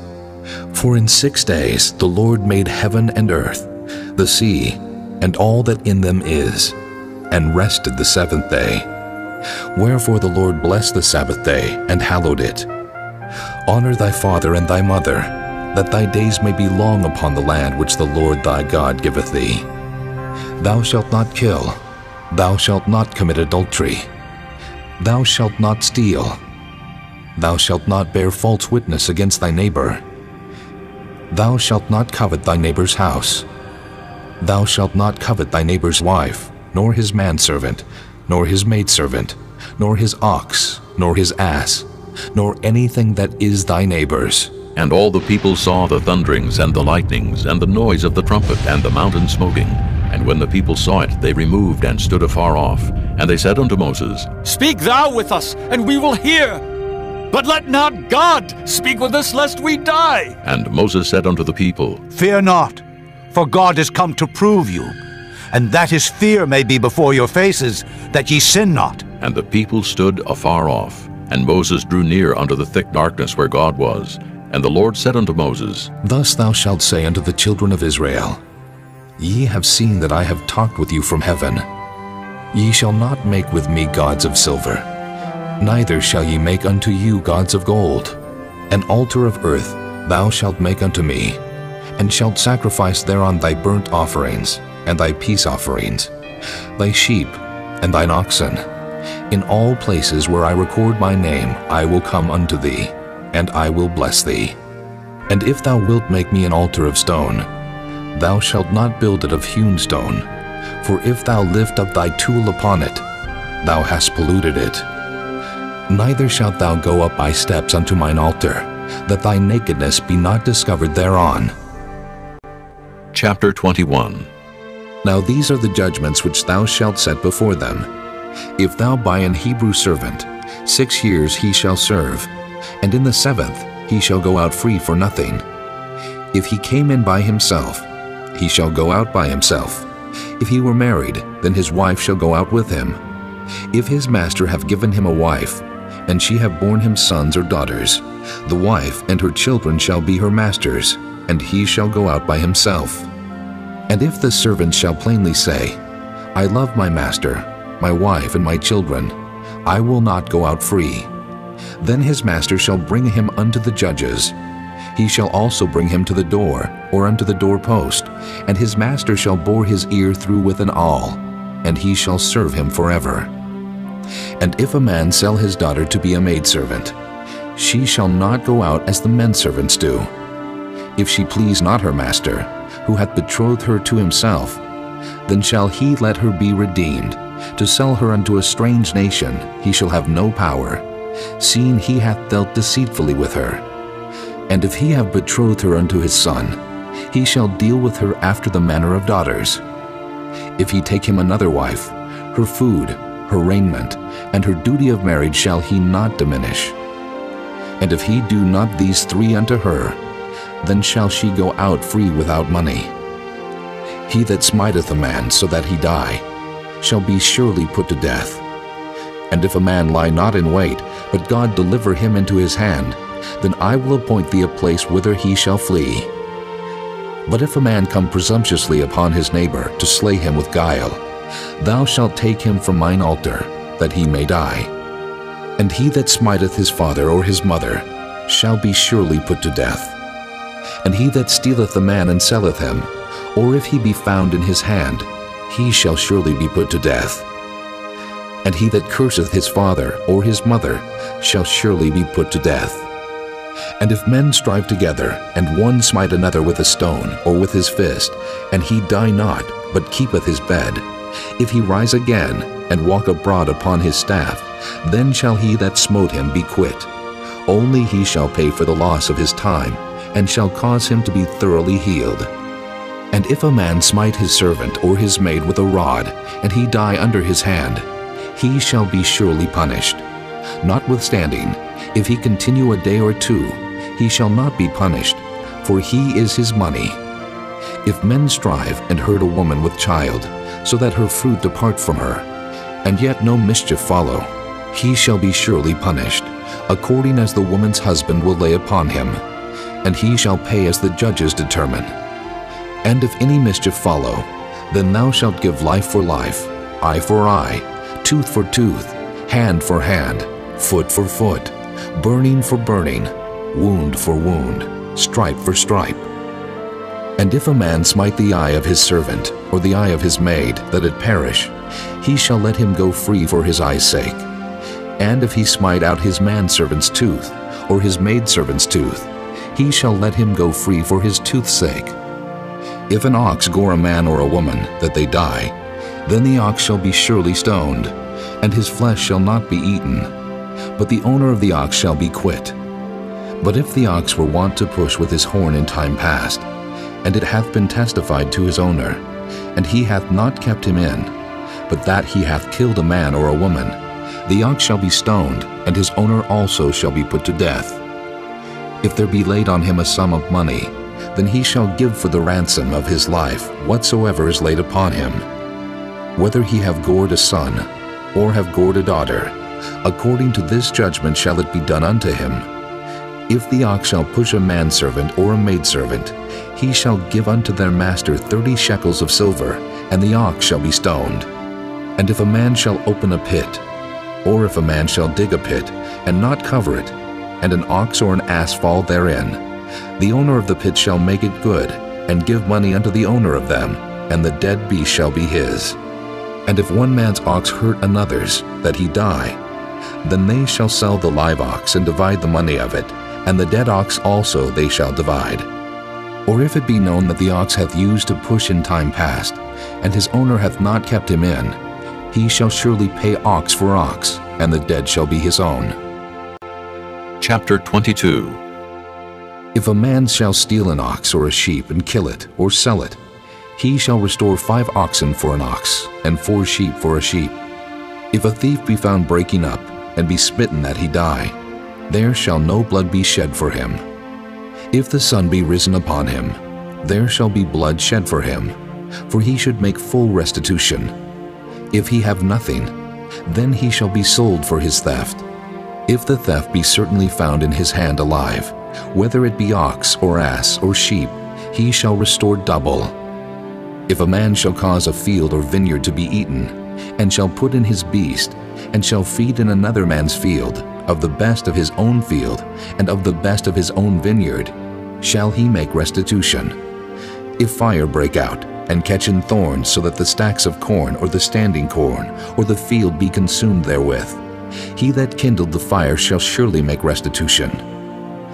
If a man shall deliver unto his neighbor money or stuff to keep, and it be stolen out of the man's house, if the thief be found, let him pay double. If the thief be not found, then the master of the house shall be brought unto the judges, to see whether he have put his hand unto his neighbor's goods. For all manner of trespass, whether it be for ox, for ass, for sheep, for raiment, or for any manner of lost thing which another challengeth to be his, the cause of both parties shall come before the judges, and whom the judges shall condemn, he shall pay double unto his neighbor. If a man deliver unto his neighbor an ass, or an ox, or a sheep, or any beast to keep, and it die, or be hurt, or driven away, no man seeing it, then shall an oath of the Lord be between them both, that he hath not put his hand unto his neighbor's goods, and the owner of it shall accept thereof, and he shall not make it good. And if it be stolen from him, he shall make restitution unto the owner thereof. If it be torn in pieces, then let him bring it for witness, and he shall not make good that which was torn. And if a man borrow aught of his neighbor, and it be hurt or die, the owner thereof being not with it, he shall surely make it good. But if the owner thereof be with it, he shall not make it good. If it be an hired thing, it came for his hire. And if a man entice a maid that is not betrothed, and lie with her, he shall surely endow her to be his wife. If her father utterly refuse to give her unto him, he shall pay money according to the dowry of virgins. Thou shalt not suffer a witch to live. Whosoever lieth with a beast shall surely be put to death. He that sacrificeth unto any god, save unto the Lord only, he shall be utterly destroyed. Thou shalt neither vex a stranger, nor oppress him, for ye were strangers in the land of Egypt. Ye shall not afflict any widow or fatherless child.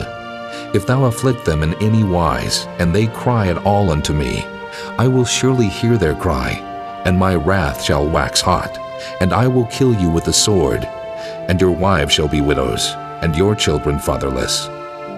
If thou lend money to any of my people that is poor by thee, thou shalt not be to him as an usurer, neither shalt thou lay upon him usury. If thou at all take thy neighbor's raiment to pledge, thou shalt deliver it unto him by that the sun goeth down, for that is his covering only. It is his raiment for his skin. Wherein shall he sleep? And it shall come to pass, when he crieth unto me, that I will hear, for I am gracious. Thou shalt not revile the gods, nor curse the ruler of thy people. Thou shalt not delay to offer the first of thy ripe fruits, and of thy liquors. The firstborn of thy son shalt thou give unto me. Likewise shalt thou do with thine oxen, and with thy sheep. 7 days it shall be with his dam. On the 8th day thou shalt give it me. And ye shall be holy men unto me. Neither shall ye eat any flesh that is torn of beast in the field. Ye shall cast it to the dogs. Chapter 23. Thou shalt not raise a false report. Put not thine hand with the wicked to be an unrighteous witness. Thou shalt not follow a multitude to do evil, neither shalt thou speak in a cause to decline after many to wrest judgment. Neither shalt thou countenance a poor man in his cause. If thou meet thine enemy's ox or his ass going astray, thou shalt surely bring it back to him again. If thou see the ass of him that hateth thee lying under his burden, and wouldest forbear to help him, thou shalt surely help with him. Thou shalt not wrest the judgment of thy poor in his cause. Keep thee far from a false matter, and the innocent and righteous slay thou not, for I will not justify the wicked. And thou shalt take no gift, for the gift blindeth the wise, and perverteth the words of the righteous. Also thou shalt not oppress a stranger, for ye know the heart of a stranger, seeing ye were strangers in the land of Egypt. And 6 years thou shalt sow thy land, and shalt gather in the fruits thereof. But the 7th year thou shalt let it rest and lie still, that the poor of thy people may eat, and what they leave the beasts of the field shall eat.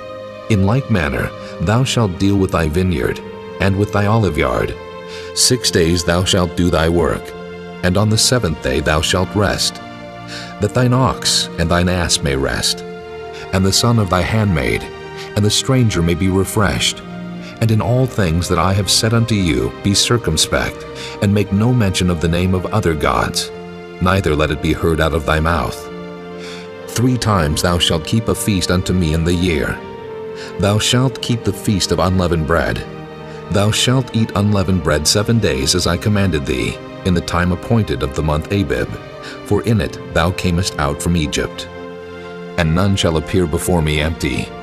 And the feast of harvest, the first fruits of thy labors which thou hast sown in the field, and the feast of ingathering, which is in the end of the year, when thou hast gathered in thy labors out of the field.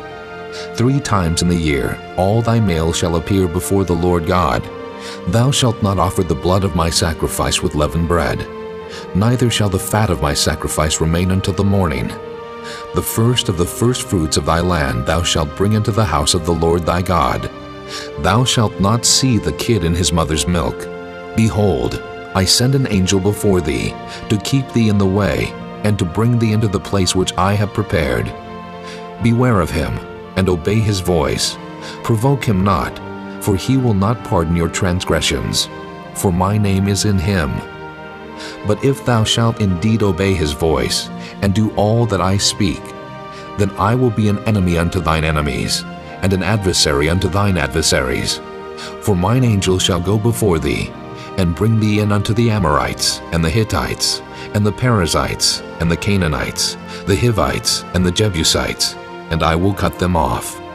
Thou shalt not bow down to their gods, nor serve them, nor do after their works. But thou shalt utterly overthrow them, and quite break down their images. And ye shall serve the Lord your God, and he shall bless thy bread and thy water, and I will take sickness away from the midst of thee. There shall nothing cast their young, nor be barren in thy land. The number of thy days I will fulfill. I will send my fear before thee, and will destroy all the people to whom thou shalt come, and I will make all thine enemies turn their backs unto thee. And I will send hornets before thee, which shall drive out the Hivite, the Canaanite, and the Hittite from before thee. I will not drive them out from before thee in 1 year, lest the land become desolate, and the beast of the field multiply against thee. By little and little I will drive them out from before thee, until thou be increased and inherit the land. And I will set thy bounds from the Red Sea, even unto the sea of the Philistines, and from the desert unto the river. For I will deliver the inhabitants of the land into your hand, and thou shalt drive them out before thee. Thou shalt make no covenant with them, nor with their gods. They shall not dwell in thy land, lest they make thee sin against me. For if thou serve their gods, it will surely be a snare unto thee. Chapter 24. And he said unto Moses, Come up unto the Lord, thou, and Aaron, Nadab, and Abihu, and 70 of the elders of Israel, and worship ye afar off. And Moses alone shall come near the Lord, but they shall not come nigh, neither shall the people go up with him. And Moses came and told the people all the words of the Lord, and all the judgments. And all the people answered with one voice and said, All the words which the Lord hath said will we do. And Moses wrote all the words of the Lord, and rose up early in the morning, and builded an altar under the hill, and 12 pillars according to the 12 tribes of Israel. And he sent young men of the children of Israel, which offered burnt offerings, and sacrificed peace offerings of oxen unto the Lord. And Moses took half of the blood, and put it in basins, and half of the blood he sprinkled on the altar. And he took the book of the covenant, and read it in the audience of the people, and they said, All that the Lord hath said will we do, and be obedient. And Moses took the blood, and sprinkled it on the people, and said, Behold, the blood of the covenant, which the Lord hath made with you concerning all these words. Then went up Moses and Aaron, Nadab and Abihu, and 70 of the elders of Israel, and they saw the God of Israel. And there was under his feet as it were a paved work of a sapphire stone, and as it were the body of heaven in his clearness. And upon the nobles of the children of Israel he laid not his hand. Also they saw God, and did eat and drink. And the Lord said unto Moses, Come up to me into the mount, and be there, and I will give thee tables of stone, and a law and commandments which I have written, that thou mayest teach them. And Moses rose up, and his minister Joshua. And Moses went up into the mount of God, and he said unto the elders, Tarry ye here for us, until we come again unto you. And behold, Aaron and Hur are with you. If any man have any matters to do, let him come unto them. And Moses went up into the mount, and a cloud covered the mount. And the glory of the Lord abode upon Mount Sinai, and the cloud covered it 6 days. And the 7th day he called unto Moses out of the midst of the cloud. And the sight of the glory of the Lord was like devouring fire on the top of the mount in the eyes of the children of Israel. And Moses went into the midst of the cloud, and gat him up into the mount. And Moses was in the mount 40 days and 40 nights. Chapter 25. And the Lord spake unto Moses, saying, Speak unto the children of Israel, that they bring me an offering. Of every man that giveth it willingly, with his heart ye shall take my offering. And this is the offering which ye shall take of them: gold, and silver, and brass, and blue, and purple, and scarlet, and fine linen, and goat's hair, and ram skins dyed red, and badger skins, and shittim wood, oil for the light, spices for anointing oil, and for sweet incense, onyx stones, and stones to be set in the ephod, and in the breastplate.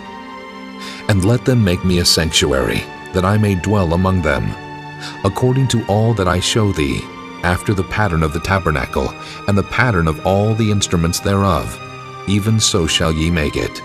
And they shall make an ark of shittim wood. 2 cubits and a half shall be the length thereof, and 1 cubit and a half the breadth thereof, and 1 cubit and a half the height thereof. And thou shalt overlay it with pure gold.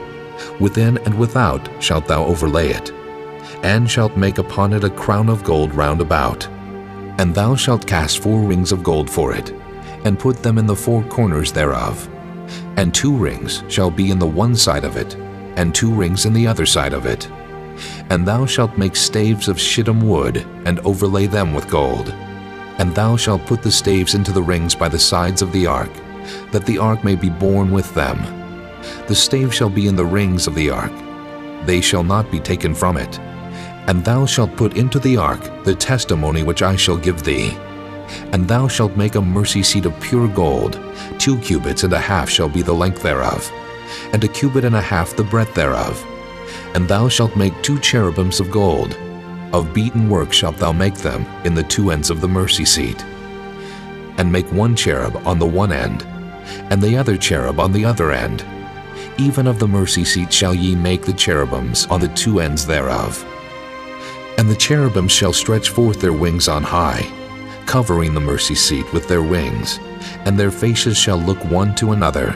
Toward the mercy seat shall the faces of the cherubims be. And thou shalt put the mercy seat above upon the ark, and in the ark thou shalt put the testimony that I shall give thee. And there I will meet with thee, and I will commune with thee from above the mercy seat, from between the 2 cherubims which are upon the ark of the testimony, of all things which I will give thee in commandment unto the children of Israel. Thou shalt also make a table of shittim wood. 2 cubits shall be the length thereof, and 1 cubit the breadth thereof, and 1 cubit and a half the height thereof. And thou shalt overlay it with pure gold, and make thereto a crown of gold round about. And thou shalt make unto it a border of an handbreadth round about, and thou shalt make a golden crown to the border thereof round about. And thou shalt make for it 4 rings of gold, and put the rings in the 4 corners that are on the 4 feet thereof. Over against the border shall the rings be for places of the staves to bear the table. And thou shalt make the staves of shittim wood, and overlay them with gold, that the table may be borne with them. And thou shalt make the dishes thereof, and spoons thereof, and covers thereof, and bowls thereof, to cover withal, of pure gold shalt thou make them. And thou shalt set upon the table showbread before me alway. And thou shalt make a candlestick of pure gold, of beaten work shall the candlestick be made. His shaft, and his branches, his bowls, his knops, and his flowers shall be of the same. And 6 branches shall come out of the sides of it, 3 branches of the candlestick out of the one side, and 3 branches of the candlestick out of the other side. 3 bowls made like unto almonds, with a knop and a flower in one branch, and 3 bowls made like almonds in the other branch, with a knop and a flower. So in the 6 branches that come out of the candlestick, and in the candlestick shall be 4 bowls made like unto almonds, with their knops and their flowers. And there shall be a knop under 2 branches of the same, and a knop under 2 branches of the same, and a knop under 2 branches of the same, according to the 6 branches that proceed out of the candlestick. Their knops and their branches shall be of the same. All it shall be one beaten work of pure gold. And thou shalt make the 7 lamps thereof, and they shall light the lamps thereof, that they may give light over against it. And the tongs thereof, and the snuff dishes thereof, shall be of pure gold. Of a talent of pure gold shall he make it, with all these vessels. And look that thou make them after their pattern, which was showed thee in the mount. Chapter 26. Moreover, thou shalt make the tabernacle with 10 curtains of fine twined linen, and blue, and purple, and scarlet. With cherubims of cunning work shalt thou make them. The length of one curtain shall be 28 cubits, and the breadth of one curtain 4 cubits. And every one of the curtains shall have one measure. The 5 curtains shall be coupled together, one to another, and other 5 curtains shall be coupled one to another. And thou shalt make loops of blue upon the edge of the one curtain from the selvage in the coupling. And likewise shalt thou make in the uttermost edge of another curtain, in the coupling of the second. 50 loops shalt thou make in the one curtain, and 50 loops shalt thou make in the edge of the curtain that is in the coupling of the second, that the loops may take hold one of another. And thou shalt make 50 tacks of gold, and couple the curtains together with the tacks, and it shall be one tabernacle. And thou shalt make curtains of goat's hair to be a covering upon the tabernacle. 11 curtains shalt thou make. The length of one curtain shall be 30 cubits, and the breadth of one curtain 4 cubits. And the 11 curtains shall be all of one measure. And thou shalt couple 5 curtains by themselves, and 6 curtains by themselves, and shalt double the 6th curtain in the forefront of the tabernacle. And thou shalt make 50 loops on the edge of the one curtain that is outmost in the coupling, and 50 loops in the edge of the curtain which coupleth the second. And thou shalt make 50 tacks of brass, and put the tacks into the loops, and couple the tent together, that it may be one. And the remnant that remaineth of the curtains of the tent, the half curtain that remaineth, shall hang over the backside of the tabernacle. And a cubit on the one side, and a cubit on the other side of that which remaineth in the length of the curtains of the tent. It shall hang over the sides of the tabernacle, on this side and on that side to cover it. And thou shalt make a covering for the tent of ram skins dyed red, and a covering above of badger skins. And thou shalt make boards for the tabernacle of shittim wood standing up. 10 cubits shall be the length of a board, and a cubit and a half shall be the breadth of one board. 2 tenons shall there be in one board, set in order one against another. Thus shalt thou make for all the boards of the tabernacle. And thou shalt make the boards for the tabernacle 20 boards on the south side southward. And thou shalt make 40 sockets of silver under the 20 boards, 2 sockets under one board for his 2 tenons, and 2 sockets under another board for his 2 tenons. And for the second side of the tabernacle on the north side there shall be 20 boards. And there 40 sockets of silver, 2 sockets under one board, and 2 sockets under another board. And for the sides of the tabernacle westward, thou shalt make 6 boards. And 2 boards shalt thou make for the corners of the tabernacle in the 2 sides. And they shall be coupled together beneath, and they shall be coupled together above the head of it unto 1 ring. Thus shall it be for them both. They shall be for the 2 corners. And they shall be 8 boards, and their sockets of silver 16 sockets, 2 sockets under 1 board, and 2 sockets under another board. And thou shalt make bars of shittim wood, 5 for the boards of the one side of the tabernacle, and 5 bars for the boards of the other side of the tabernacle, and 5 bars for the boards of the side of the tabernacle, for the 2 sides westward. And the middle bar in the midst of the board shall reach from end to end. And thou shalt overlay the boards with gold, and make their rings of gold for places for the bars. And thou shalt overlay the bars with gold. And thou shalt rear up the tabernacle according to the fashion thereof, which was showed thee in the mount. And thou shalt make a veil of blue, and purple, and scarlet, and fine twined linen of cunning work. With cherubims shall it be made. And thou shalt hang it upon 4 pillars of shittim wood overlaid with gold. Their hooks shall be of gold upon the 4 sockets of silver. And thou shalt hang up the veil under the tacks, that thou mayest bring in thither within the veil the ark of the testimony. And the veil shall divide unto you between the holy place and the most holy. And thou shalt put the mercy seat upon the ark of the testimony in the most holy place. And thou shalt set the table without the veil, and the candlestick over against the table on the side of the tabernacle toward the south. And thou shalt put the table on the north side. And thou shalt make an hanging for the door of the tent of blue and purple and scarlet, and fine twined linen wrought with needlework. And thou shalt make for the hanging 5 pillars of shittim wood, and overlay them with gold, and their hooks shall be of gold. And thou shalt cast 5 sockets of brass for them. Chapter 27. And thou shalt make an altar of shittim wood, 5 cubits long, and 5 cubits broad. The altar shall be 4 square, and the height thereof shall be 3 cubits. And thou shalt make the horns of it upon the 4 corners thereof. His horn shall be of the same. And thou shalt overlay it with brass. And thou shalt make his pans to receive his ashes, and his shovels, and his basins, and his flesh hooks, and his fire pans. All the vessels thereof thou shalt make of brass. And thou shalt make for it a grate of network of brass. And upon the net shalt thou make 4 brassen rings in the 4 corners thereof. And thou shalt put it under the compass of the altar beneath, that the net may be even to the midst of the altar. And thou shalt make staves for the altar, staves of shittim wood, and overlay them with brass. And the staves shall be put into the rings, and the staves shall be upon the 2 sides of the altar to bear it. Hollow with boards shalt thou make it. As it was showed thee in the mount, so shall they make it. And thou shalt make the court of the tabernacle. For the south side southward there shall be hangings for the court of fine twined linen, of 100 cubits long for one side. And the 20 pillars thereof, and their 20 sockets shall be of brass. The hooks of the pillars, and their fillets shall be of silver. And likewise for the north side in length there shall be hangings of 100 cubits long, and his 20 pillars, and their 20 sockets of brass, the hooks of the pillars, and their fillets of silver. And for the breadth of the court on the west side shall be hangings of 50 cubits, their pillars 10, and their sockets 10. And the breadth of the court on the east side eastward shall be 50 cubits. The hangings of one side of the gate shall be 15 cubits, their pillars 3, and their sockets 3. And on the other side shall be hangings 15 cubits, their pillars 3, and their sockets 3. And for the gate of the court shall be an hanging of 20 cubits, of blue and purple and scarlet, and fine twined linen, wrought with needlework.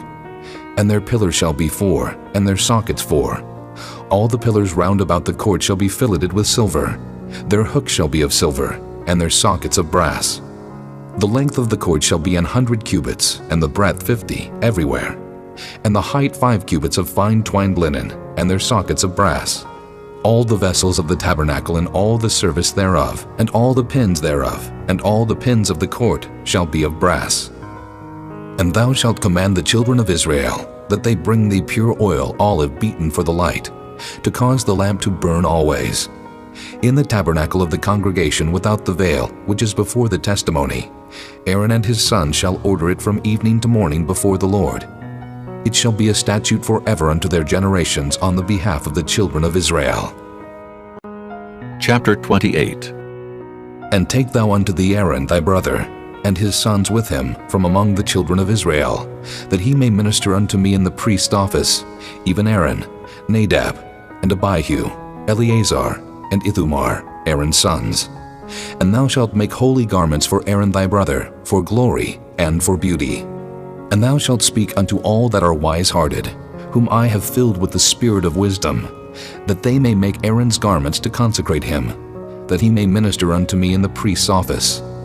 And these are the garments which they shall make: a breastplate, and an ephod, and a robe, and a broidered coat, a mitre, and a girdle. And they shall make holy garments for Aaron thy brother and his sons, that he may minister unto me in the priest's office. And they shall take gold, and blue, and purple, and scarlet, and fine linen. And they shall make the ephod of gold, of blue, and of purple, of scarlet, and fine twined linen with cunning work. It shall have the 2 shoulder pieces thereof joined at the 2 edges thereof, and so it shall be joined together. And the curious girdle of the ephod which is upon it shall be of the same according to the work thereof, even of gold, of blue, and purple, and scarlet, and fine twined linen. And thou shalt take 2 onyx stones, and grave on them the names of the children of Israel, 6 of their names on one stone, and the other 6 names of the rest on the other stone according to their birth. With the work of an engraver in stone, like the engravings of a signet, shalt thou engrave the 2 stones with the names of the children of Israel. Thou shalt make them to be set in ouches of gold. And thou shalt put the 2 stones upon the shoulders of the ephod for stones of memorial unto the children of Israel. And Aaron shall bear their names before the Lord upon his 2 shoulders for a memorial. And thou shalt make ouches of gold, and 2 chains of pure gold at the ends, of wreathen work shalt thou make them, and fasten the wreathen chains to the ouches. And thou shalt make the breastplate of judgment with cunning work. After the work of the ephod thou shalt make it. Of gold, of blue, and of purple, and of scarlet, and of fine twined linen shalt thou make it. 4 square it shall be being doubled. A span shall be the length thereof, and a span shall be the breadth thereof. And thou shalt set in it settings of stones, even 4 rows of stones. The first row shall be a sardius, a topaz, and a carbuncle. This shall be the first row. And the second row shall be an emerald, a sapphire, and a diamond. And the third row, a ligure, an agate, and an amethyst. And the fourth row, a beryl, and an onyx, and a jasper. They shall be set in gold in their enclosings. And the stones shall be with the names of the children of Israel, 12 according to their names, like the engravings of a signet. Every one with his name shall they be according to the 12 tribes. And thou shalt make upon the breastplate chains at the ends of wreathen work of pure gold. And thou shalt make upon the breastplate 2 rings of gold, and shalt put the 2 rings on the 2 ends of the breastplate.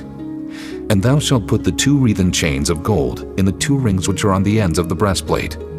And the other 2 ends of the 2 wreathen chains thou shalt fasten in the 2 ouches, and put them on the shoulder pieces of the ephod before it. And thou shalt make 2 rings of gold, and thou shalt put them upon the 2 ends of the breastplate in the border thereof, which is in the side of the ephod inward. And 2 other rings of gold thou shalt make, and shalt put them on the 2 sides of the ephod underneath, toward the forepart thereof, over against the other coupling thereof, above the curious girdle of the ephod. And they shall bind the breastplate by the rings thereof unto the rings of the ephod with a lace of blue, that it may be above the curious girdle of the ephod, and that the breastplate be not loosed from the ephod.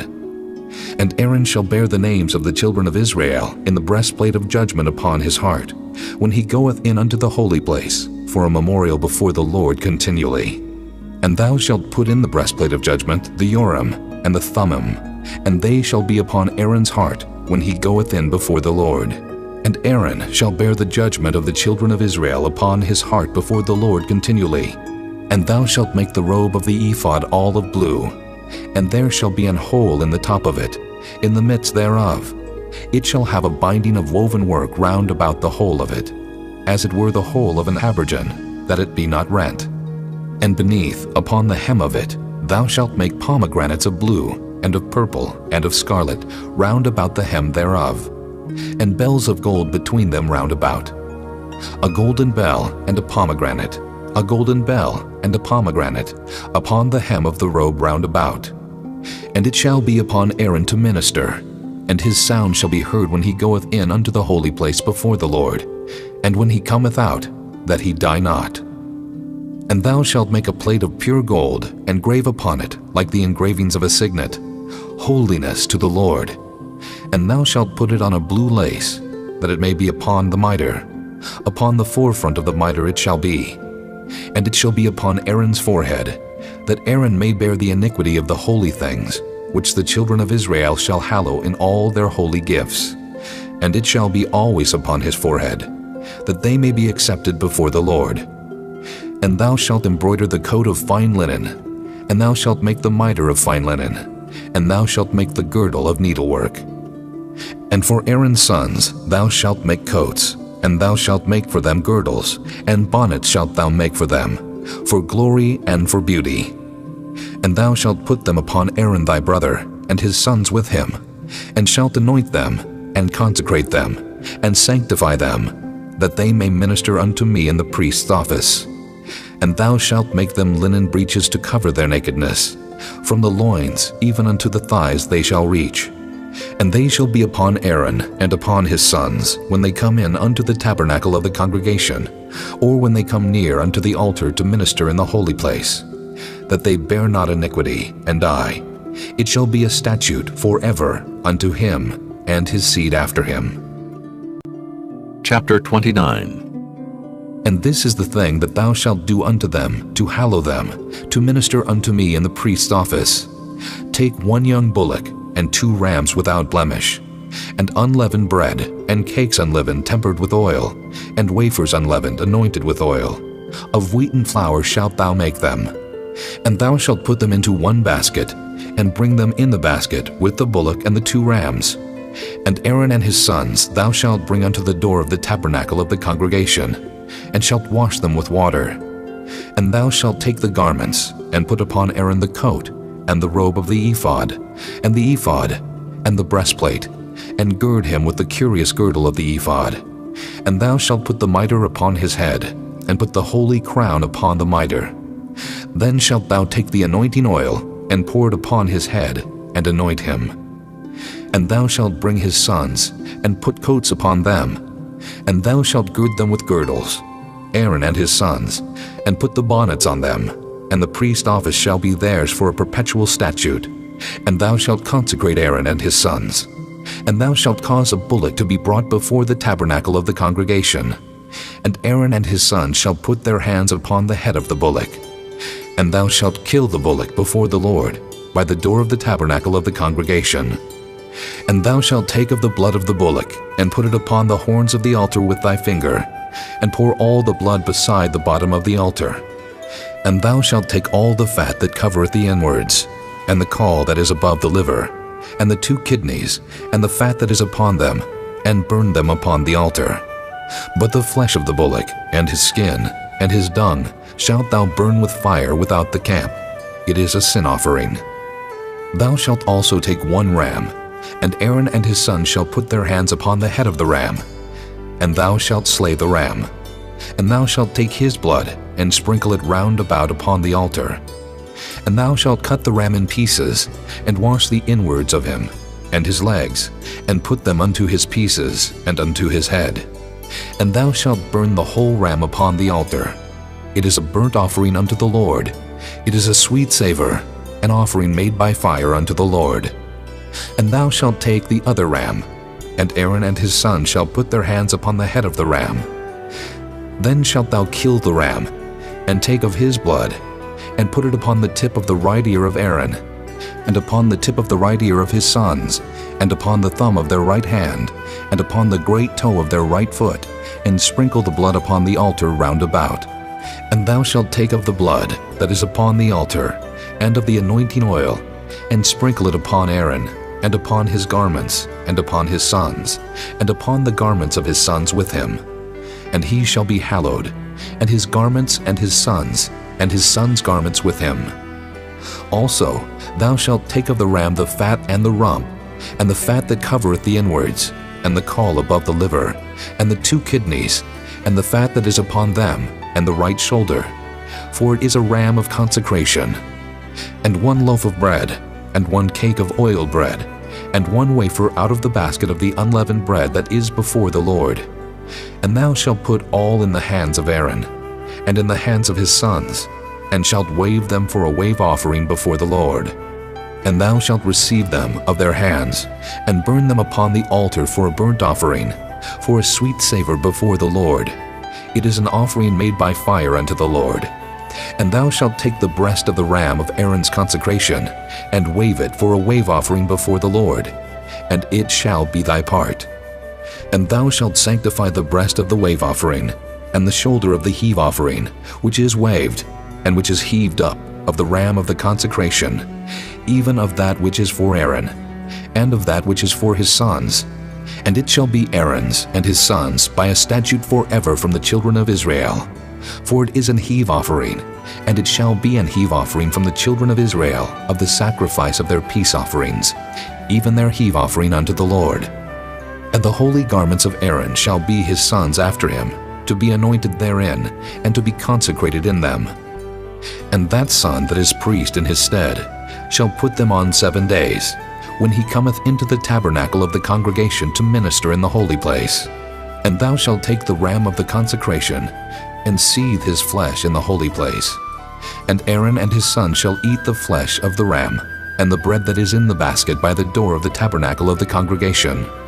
And they shall eat those things wherewith the atonement was made, to consecrate and to sanctify them. But a stranger shall not eat thereof, because they are holy. And if aught of the flesh of the consecrations, or of the bread remain unto the morning, then thou shalt burn the remainder with fire. It shall not be eaten, because it is holy. And thus shalt thou do unto Aaron, and to his sons, according to all things which I have commanded thee. 7 days shalt thou consecrate them, and thou shalt offer every day a bullock for a sin offering for atonement. And thou shalt cleanse the altar, when thou hast made an atonement for it, and thou shalt anoint it to sanctify it. 7 days thou shalt make an atonement for the altar, and sanctify it, and it shall be an altar most holy. Whatsoever toucheth the altar shall be holy. Now this is that which thou shalt offer upon the altar: 2 lambs of the first year, day by day continually. The 1 lamb thou shalt offer in the morning, and the other lamb thou shalt offer at even. And with the 1 lamb 1/10 deal of flour mingled with the 4th part of an hin of beaten oil, and the 4th part of an hin of wine for a drink offering. And the other lamb thou shalt offer at even, and shalt do thereto according to the meat offering of the morning, and according to the drink offering thereof, for a sweet savor, an offering made by fire unto the Lord. This shall be a continual burnt offering throughout your generations at the door of the tabernacle of the congregation before the Lord, where I will meet you, to speak there unto thee. And there I will meet with the children of Israel, and the tabernacle shall be sanctified by my glory. And I will sanctify the tabernacle of the congregation, and the altar. I will sanctify also both Aaron and his sons, to minister to me in the priest's office. And I will dwell among the children of Israel, and will be their God. And they shall know that I am the Lord their God, that brought them forth out of the land of Egypt, that I may dwell among them. I am the Lord their God. Chapter 30. And thou shalt make an altar to burn incense upon. Of shittim wood shalt thou make it. A cubit shall be the length thereof, and a cubit the breadth thereof. 4 square shall it be, and 2 cubits shall be the height thereof. The horns thereof shall be of the same.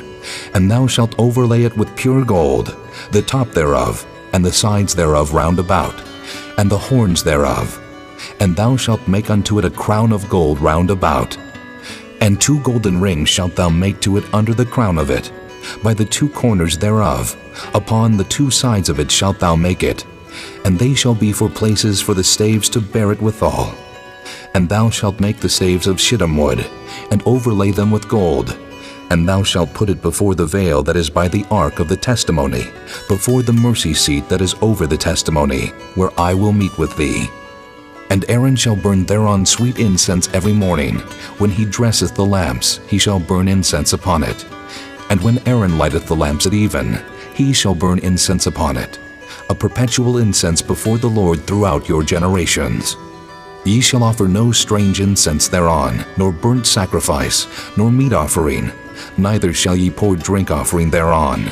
And Aaron shall make an atonement upon the horns of it once in a year, with the blood of the sin offering of atonements. Once in the year shall he make atonement upon it throughout your generations. It is most holy unto the Lord. And the Lord spake unto Moses, saying, When thou takest the sum of the children of Israel after their number, then shall they give every man a ransom for his soul unto the Lord, when thou numberest them, that there be no plague among them when thou numberest them. This they shall give, every one that passeth among them that are numbered, half a shekel after the shekel of the sanctuary. A shekel is 20 gerahs, and half shekel shall be the offering of the Lord. Every one that passeth among them that are numbered, from 20 years old and above, shall give an offering unto the Lord. The rich shall not give more, and the poor shall not give less than half a shekel, when they give an offering unto the Lord to make an atonement for your souls.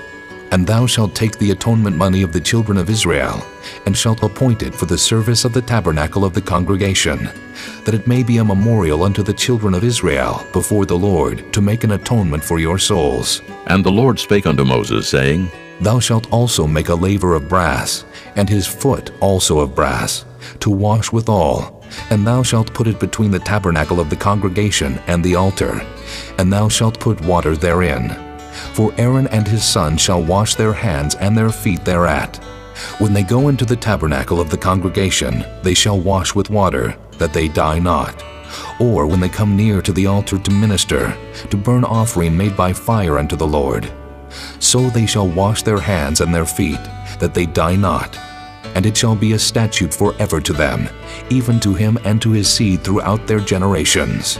Moreover, the Lord spake unto Moses, saying, Take thou also unto thee principal spices of pure myrrh, 500 shekels, and of sweet cinnamon half so much, even 250 shekels, and of sweet calamus 250 shekels, and of cassia 500 shekels, after the shekel of the sanctuary, and of oil olive and hin.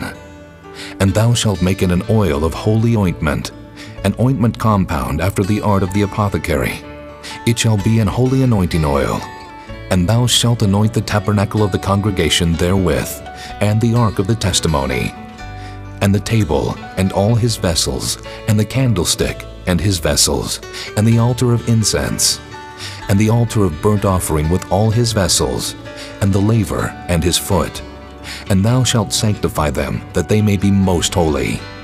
Whatsoever toucheth them shall be holy. And thou shalt anoint Aaron and his sons, and consecrate them, that they may minister unto me in the priest's office.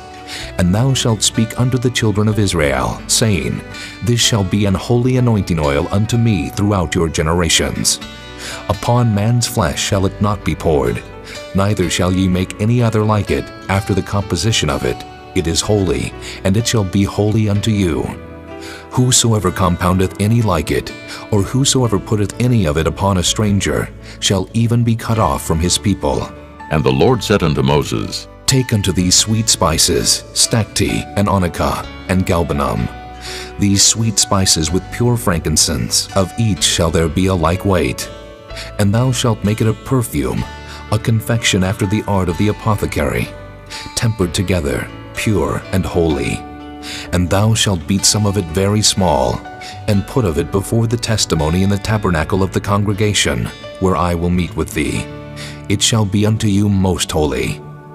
And as for the perfume which thou shalt make, ye shall not make to yourselves according to the composition thereof.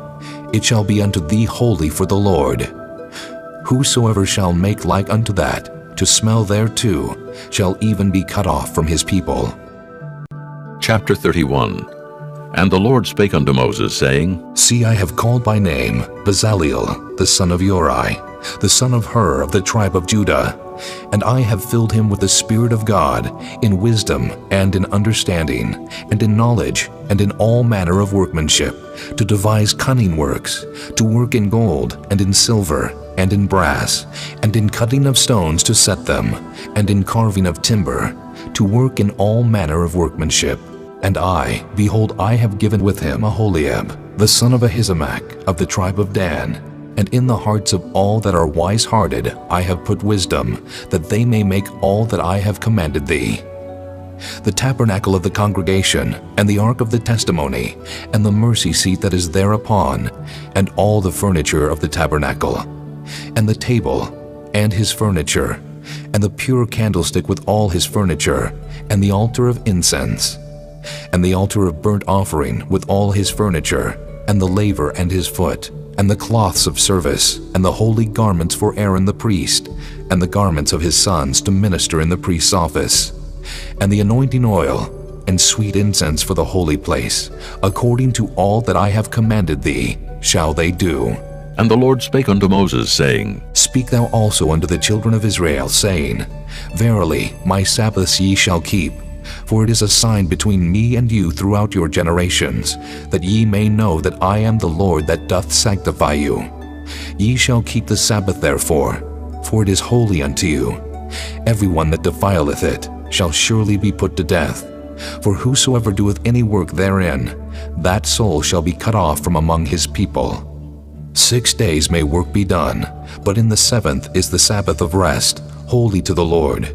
Whosoever doeth any work in the Sabbath day, he shall surely be put to death. Wherefore the children of Israel shall keep the Sabbath, to observe the Sabbath throughout their generations for a perpetual covenant.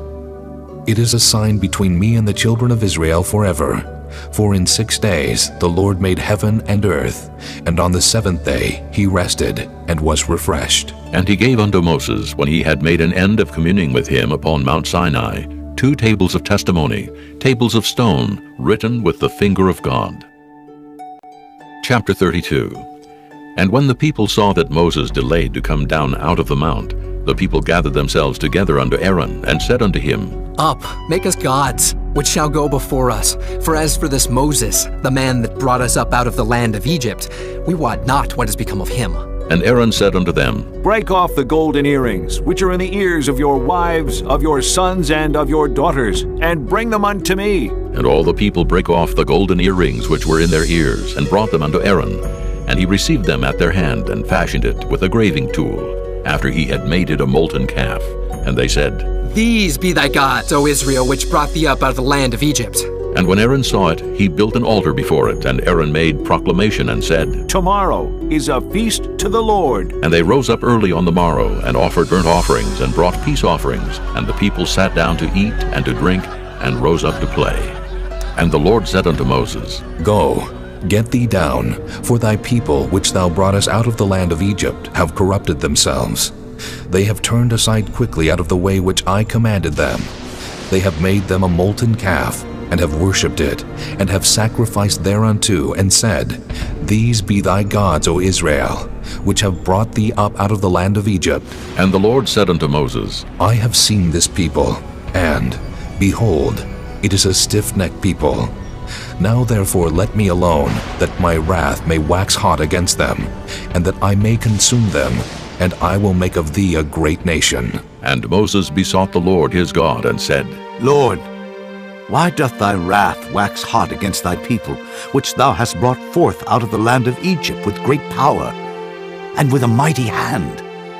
Wherefore should the Egyptians speak, and say, For mischief did he bring them out to slay them in the mountains, and to consume them from the face of the earth? Turn from thy fierce wrath, and repent of this evil against thy people. Remember Abraham, Isaac, and Israel, thy servants, to whom thou swarest by thine own self, and saidst unto them, I will multiply your seed as the stars of heaven, and all this land that I have spoken of will I give unto your seed, and they shall inherit it forever. And the Lord repented of the evil which he thought to do unto his people. And Moses turned, and went down from the mount, and the 2 tables of the testimony were in his hand. The tables were written on both their sides, on the one side and on the other were they written. And the tables were the work of God, and the writing was the writing of God, graven upon the tables. And when Joshua heard the noise of the people as they shouted, he said unto Moses, There is a noise of war in the camp. And he said, It is not the voice of them that shout for mastery, neither is it the voice of them that cry for being overcome, but the noise of them that sing do I hear. And it came to pass, as soon as he came nigh unto the camp, that he saw the calf and the dancing. And Moses' anger waxed hot, and he cast the tables out of his hands, and brake them beneath the mount. And he took the calf which they had made, and burnt it in the fire, and ground it to powder, and strawed it upon the water, and made the children of Israel drink of it. And Moses said unto Aaron, What did this people unto thee, that thou hast brought so great a sin upon them? And Aaron said, Let not the anger of my Lord wax hot. Thou knowest the people, that they are set on mischief. For they said unto me, Make us gods which shall go before us. For as for this Moses, the man that brought us up out of the land of Egypt, we wot not what is become of him. And I said unto them, Whosoever hath any gold, let them break it off. So they gave it me. Then I cast it into the fire, and there came out this calf. And when Moses saw that the people were naked, for Aaron had made them naked unto their shame among their enemies, then Moses stood in the gate of the camp, and said, Who is on the Lord's side? Let him come unto me. And all the sons of Levi gathered themselves together unto him. And he said unto them, Thus saith the Lord God of Israel, Put every man his sword by his side, and go in and out from gate to gate throughout the camp, and slay every man his brother, and every man his companion, and every man his neighbor. And the children of Levi did according to the word of Moses. And there fell of the people that day about 3,000 men. For Moses had said, Consecrate yourselves today to the Lord, even every man upon his son, and upon his brother, that he may bestow upon you a blessing this day. And it came to pass on the morrow, that Moses said unto the people, Ye have sinned a great sin. And now I will go up unto the Lord. Peradventure I shall make an atonement for your sin. And Moses returned unto the Lord, and said, Oh, this people have sinned a great sin, and have made them gods of gold. Yet now, if thou wilt forgive their sin, and if not, blot me, I pray thee, out of thy book which thou hast written. And the Lord said unto Moses, Whosoever hath sinned against me, him will I blot out of my book. Therefore now go, lead the people unto the place of which I have spoken unto thee. Behold, mine angel shall go before thee. Nevertheless, in the day when I visit, I will visit their sin upon them. And the Lord plagued the people, because they made the calf which Aaron made. Chapter 33. And the Lord said unto Moses, Depart, and go up hence, thou and the people which thou hast brought up out of the land of Egypt, unto the land which I swear unto Abraham, to Isaac, and to Jacob, saying, Unto thy seed will I give it. And I will send an angel before thee, and I will drive out the Canaanite, the Amorite, and the Hittite, and the Perizzite, the Hivite, and the Jebusite, unto a land flowing with milk and honey. For I will not go up in the midst of thee, for thou art a stiff-necked people, lest I consume thee in the way. And when the people heard these evil tidings, they mourned, and no man did put on him his ornaments. For the Lord had said unto Moses, Say unto the children of Israel, Ye are a stiff-necked people. I will come up into the midst of thee in a moment, and consume thee. Therefore now put off thy ornaments from thee, that I may know what to do unto thee. And the children of Israel stripped themselves of their ornaments by the Mount Horeb. And Moses took the tabernacle, and pitched it without the camp, afar off from the camp, and called it the tabernacle of the congregation. And it came to pass that every one which sought the Lord went out unto the tabernacle of the congregation, which was without the camp. And it came to pass, when Moses went out unto the tabernacle, that all the people rose up, and stood every man at his tent door, and looked after Moses until he was gone into the tabernacle.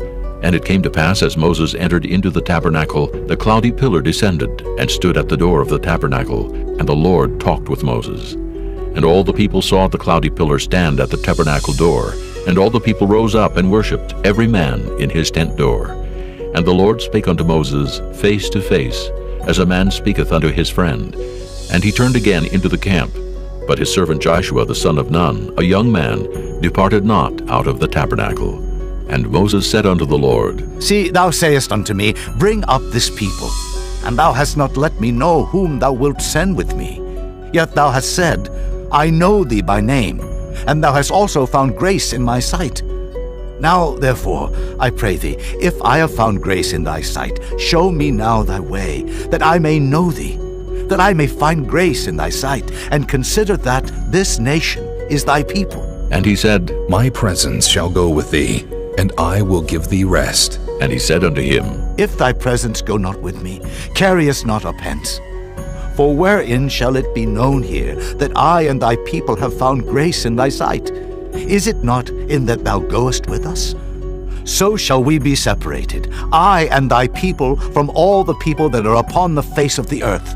And the Lord said unto Moses, I will do this thing also that thou hast spoken, for thou hast found grace in my sight, and I know thee by name. And he said, I beseech thee, show me thy glory. And he said, I will make all my goodness pass before thee, and I will proclaim the name of the Lord before thee, and will be gracious to whom I will be gracious, and will show mercy on whom I will show mercy. And he said, Thou canst not see my face, for there shall no man see me and live. And the Lord said, Behold, there is a place by me, and thou shalt stand upon a rock.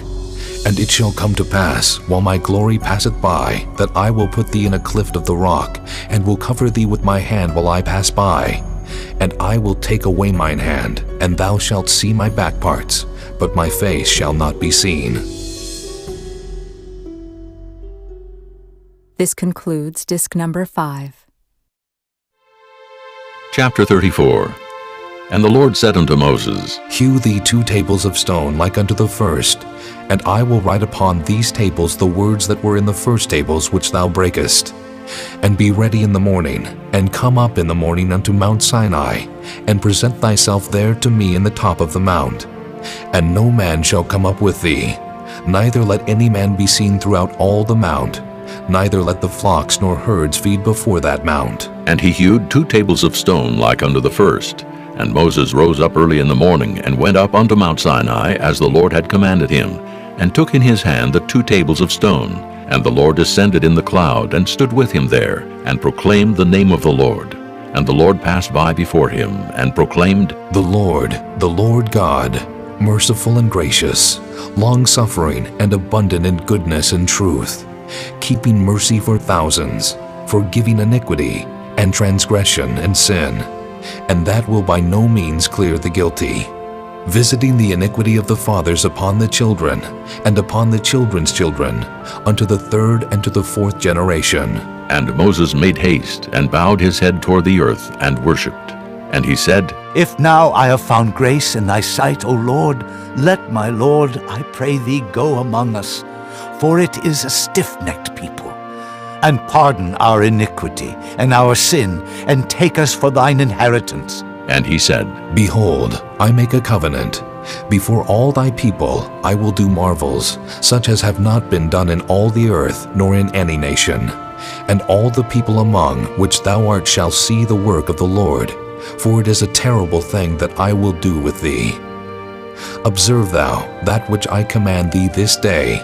Behold, I drive out before thee the Amorite, and the Canaanite, and the Hittite, and the Perizzite, and the Hivite, and the Jebusite. Take heed to thyself, lest thou make a covenant with the inhabitants of the land whither thou goest, lest it be for a snare in the midst of thee. But ye shall destroy their altars, break their images, and cut down their groves. For thou shalt worship no other God, for the Lord, whose name is jealous, is a jealous God, lest thou make a covenant with the inhabitants of the land, and they go a-whoring after their gods, and do sacrifice unto their gods, and one call thee, and thou eat of his sacrifice.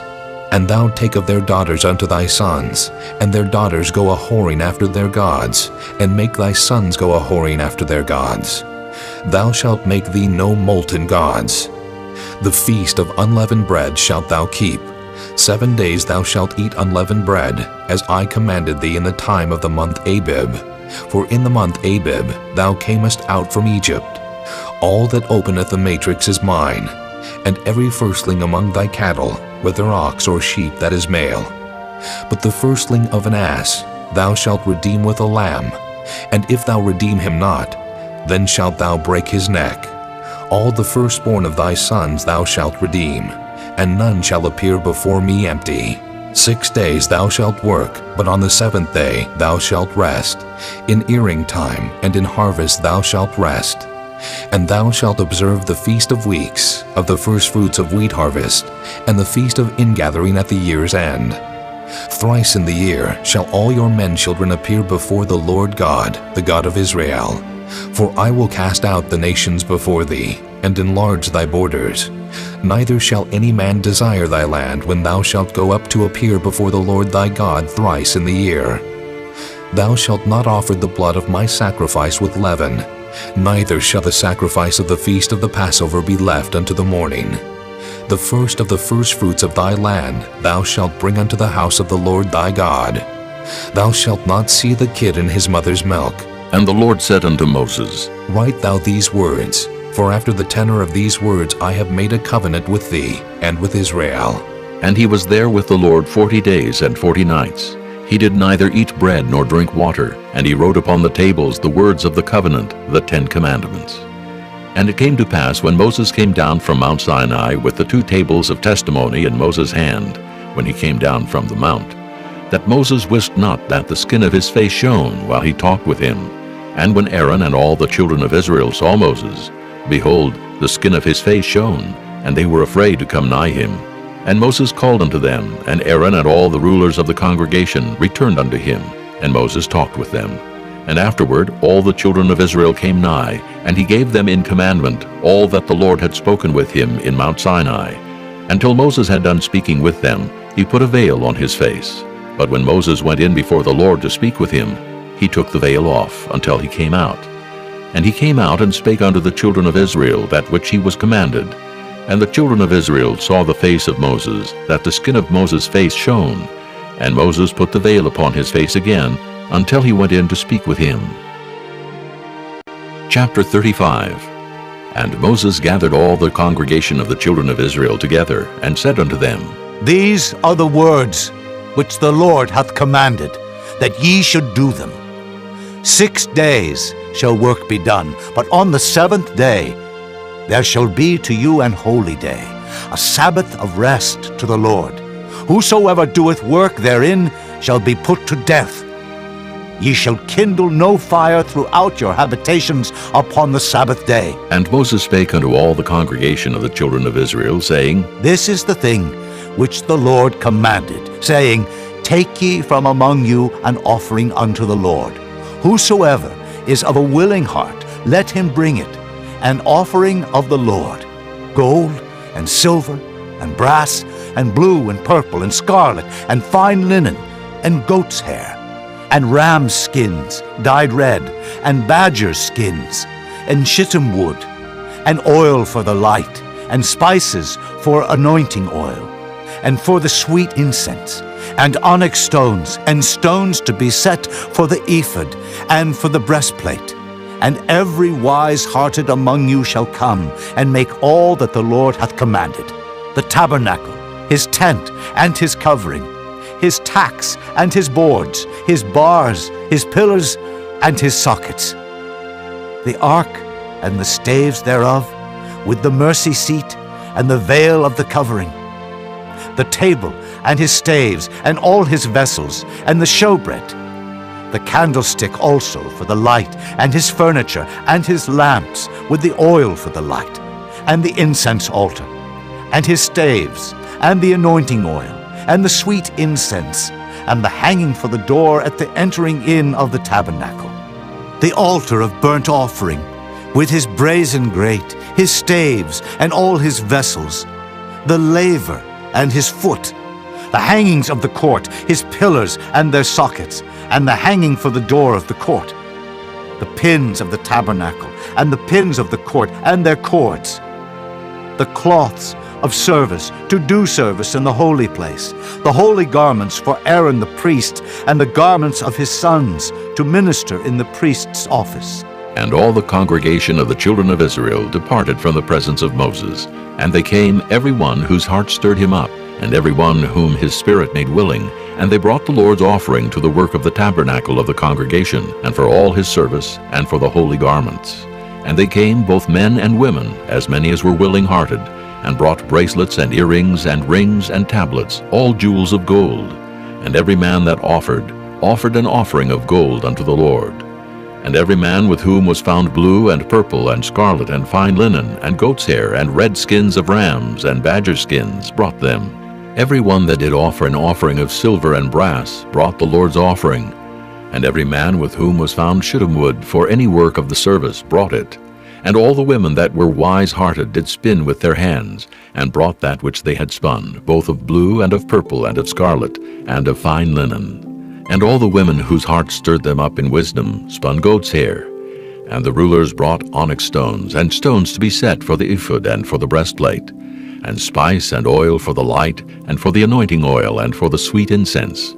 The children of Israel brought a willing offering unto the Lord, every man and woman whose heart made them willing to bring for all manner of work, which the Lord had commanded to be made by the hand of Moses.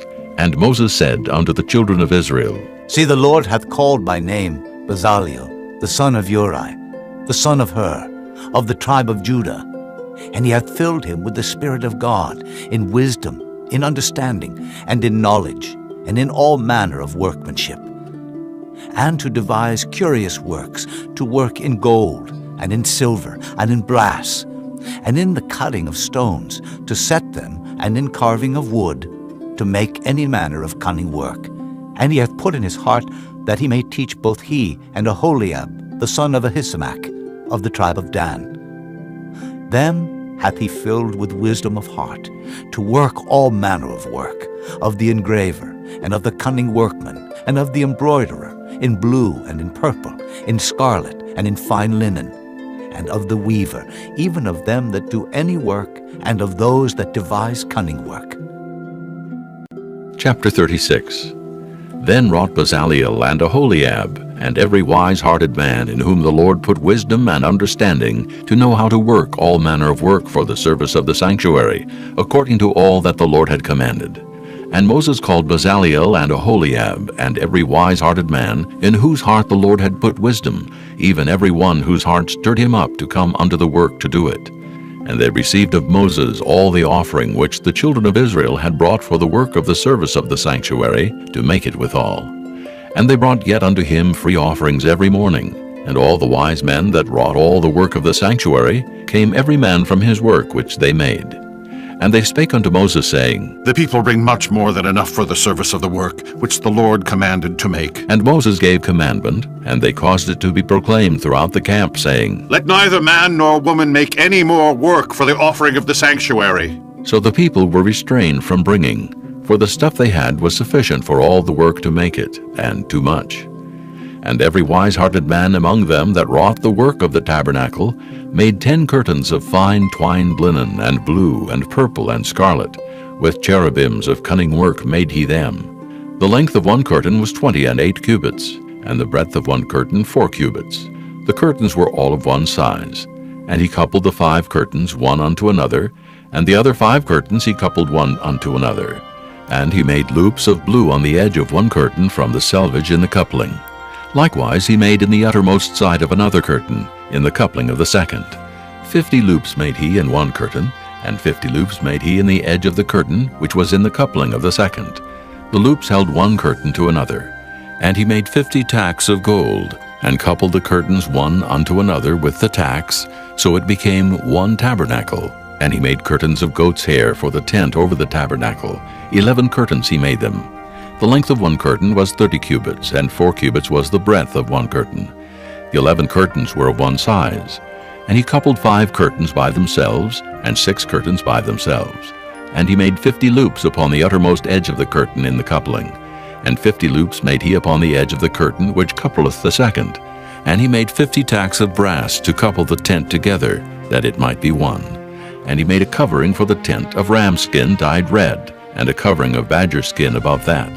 And he made boards for the tabernacle of shittim wood standing up. The length of a board was 10 cubits, and the breadth of a board was 1 cubit and a half. One board had 2 tenons, equally distant one from another. Thus did he make for all the boards of the tabernacle. And he made boards for the tabernacle, 20 boards for the south side southward. And 40 sockets of silver he made under the 20 boards, 2 sockets under one board for his 2 tenons, and 2 sockets under another board for his 2 tenons. And for the other side of the tabernacle, which is toward the north corner, he made 20 boards, and there 40 sockets of silver, 2 sockets under one board, and 2 sockets under another board. And for the sides of the tabernacle westward, he made 6 boards. And 2 boards made he for the corners of the tabernacle in the 2 sides. And they were coupled beneath, and coupled together at the head thereof, to 1 ring. Thus he did to both of them in both the corners. And there were 8 boards, and their sockets were 16 sockets of silver, under every board 2 sockets. And he made bars of shittim wood, 5 for the boards of the one side of the tabernacle, and 5 bars for the boards of the other side of the tabernacle, and 5 bars for the boards of the tabernacle for the sides westward. And he made the middle bar to shoot through the boards from the one end to the other. And he overlaid the boards with gold, and made their rings of gold to be places for the bars, and overlaid the bars with gold. And he made a veil of blue and purple and scarlet and fine twined linen. With cherubims made he it of cunning work. And he made thereunto 4 pillars of shittim wood, and overlaid them with gold. Their hooks were of gold. And he cast for them 4 sockets of silver. And he made an hanging for the tabernacle door of blue and purple and scarlet, and fine twined linen of needlework, and the 5 pillars of it with their hooks. And he overlaid their chapiters and their fillets with gold, but their 5 sockets were of brass. Chapter 37. And Bezaleel made the ark of shittim wood. 2 cubits and a half was the length of it, and 1 cubit and a half the breadth of it, and 1 cubit and a half the height of it. And he overlaid it with pure gold within and without, and made a crown of gold to it round about. And he cast for it 4 rings of gold to be set by the 4 corners of it, even 2 rings upon the one side of it, and 2 rings upon the other side of it.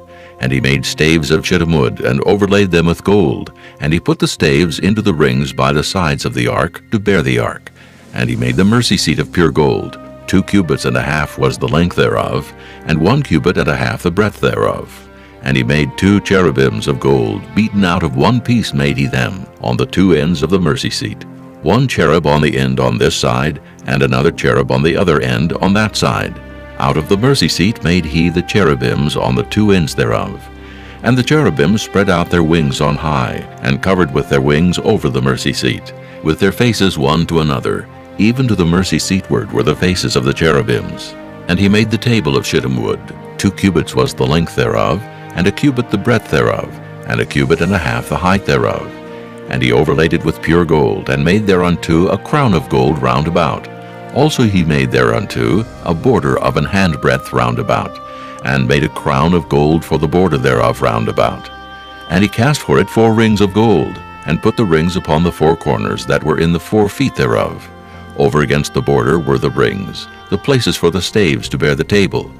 And he made the staves of shittim wood, and overlaid them with gold to bear the table.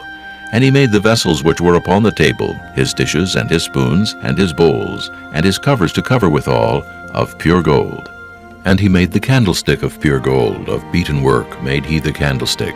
His shaft and his branch, his bowls, his knops, and his flowers were of the same, and 6 branches going out of the sides thereof, 3 branches of the candlestick out of the one side thereof, and 3 branches of the candlestick out of the other side thereof. 3 bowls made after the fashion of almonds in one branch, a knop and a flower, and 3 bowls made like almonds in another branch, a knop and a flower. So throughout the 6 branches going out of the candlestick. And in the candlestick were 4 bowls made like almonds, his knops and his flowers, and a knop under 2 branches of the same, and a knop under 2 branches of the same, and a knop under 2 branches of the same, according to the 6 branches going out of it. Their knops and their branches were of the same. All of it was one beaten work of pure gold. And he made his 7 lamps and his snuffers, and his snuff dishes of pure gold. Of a talent of pure gold made he it, and all the vessels thereof. And he made the incense altar of shittim wood. The length of it was 1 cubit, and the breadth of it 1 cubit. It was 4 square, and 2 cubits was the height of it. The horns thereof were of the same. And he overlaid it with pure gold, both the top of it, and the sides thereof round about, and the horns of it. Also he made unto it a crown of gold round about. And he made 2 rings of gold for it under the crown thereof, by the 2 corners of it upon the 2 sides thereof, to be places for the staves to bear it withal. And he made the staves of shittim wood, and overlaid them with gold. And he made the holy anointing oil, and the pure incense of sweet spices, according to the work of the apothecary. Chapter 38. And he made the altar of burnt offering of shittim wood. 5 cubits was the length thereof, and 5 cubits the breadth thereof. It was 4 square, and 3 cubits the height thereof. And he made the horns thereof on the 4 corners of it, The horns thereof were of the same, and he overlaid it with brass. And he made all the vessels of the altar, the pots, and the shovels, and the basins, and the flesh hooks, and the fire pans. All the vessels thereof made he of brass. And he made for the altar a brazen grate of network under the compass thereof beneath unto the midst of it. And he cast 4 rings for the 4 ends of the grate of brass, to be places for the staves. And he made the staves of shittim wood, and overlaid them with brass. And he put the staves into the rings on the sides of the altar, to bear it withal. He made the altar hollow with boards. And he made the laver of brass, and the foot of it of brass, of the looking glasses of the women assembling, which assembled at the door of the tabernacle of the congregation. And he made the court. On the south side southward, the hangings of the court were of fine twined linen, 100 cubits. Their pillars were 20, and their brazen sockets 20. The hooks of the pillars and their fillets were of silver. And for the north side the hangings were 100 cubits. Their pillars were 20, and their sockets of brass 20.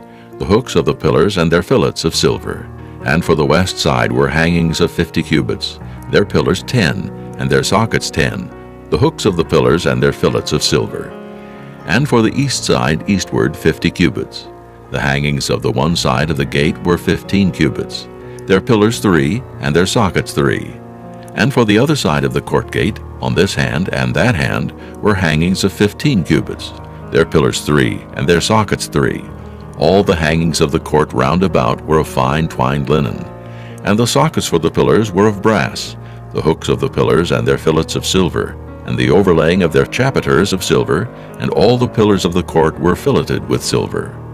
And the hanging for the gate of the court was needlework of blue and purple and scarlet and fine twined linen, and 20 cubits was the length, and the height and the breadth was 5 cubits, answerable to the hangings of the court. And their pillars were 4, and their sockets of brass 4, their hooks of silver, and the overlaying of their chapiters, and their fillets of silver. And all the pins of the tabernacle, and of the court round about, were of brass. This is the sum of the tabernacle, even of the tabernacle of testimony, as it was counted according to the commandment of Moses, for the service of the Levites, by the hand of Ithamar, son to Aaron the priest. And Bezaleel, the son of Uri, the son of Hur, of the tribe of Judah, made all that the Lord commanded Moses. And with him was Aholiab, son of Ahishamach, of the tribe of Dan, an engraver, and a cunning workman, and an embroiderer in blue and in purple and in scarlet and fine linen. All the gold that was occupied for the work in all the work of the holy place, even the gold of the offering, was 29 talents, and 730 shekels, after the shekel of the sanctuary. And the silver of them that were numbered of the congregation was 100 talents, and 1,760 shekels, after the shekel of the sanctuary. A beka for every man, that is, half a shekel after the shekel of the sanctuary, for every one that went to be numbered from 20 years old and upward, for 600,000 and 3,550 men. And of the 100 talents of silver were cast the sockets of the sanctuary, and the sockets of the veil, 100 sockets of the 100 talents, a talent for a socket. And of the 1,775 shekels he made hooks for the pillars, and overlaid their chapiters, and filleted them. And the brass of the offering was 70 talents, and 2,400 shekels, and therewith he made the sockets to the door of the tabernacle of the congregation, and the brazen altar, and the brazen grate for it, and all the vessels of the altar, and the sockets of the court round about, and the sockets of the court gate, and all the pins of the tabernacle, and all the pins of the court round about. Chapter 39. And of the blue and purple and scarlet they made cloths of service, to do service in the holy place, and made the holy garments for Aaron, as the Lord commanded Moses. And he made the ephod of gold, blue and purple and scarlet, and fine twined linen. And they did beat the gold into thin plates, and cut it into wires, to work it in the blue, and in the purple, and in the scarlet, and in the fine linen, with cunning work. They made shoulder pieces for it, to couple it together.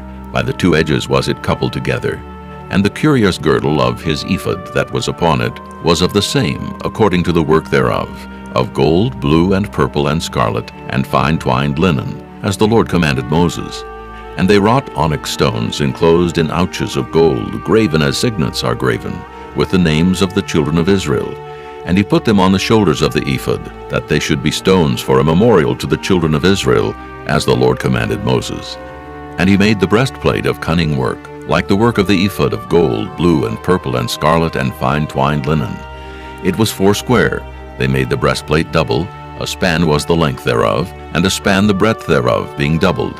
And they set in it 4 rows of stones. The first row was a sardius, a topaz, and a carbuncle. This was the first row. And the second row, an emerald, a sapphire, and a diamond. And the third row, a ligure, an agate, and an amethyst. And the fourth row, a beryl, an onyx, and a jasper. They were enclosed in ouches of gold in their enclosings.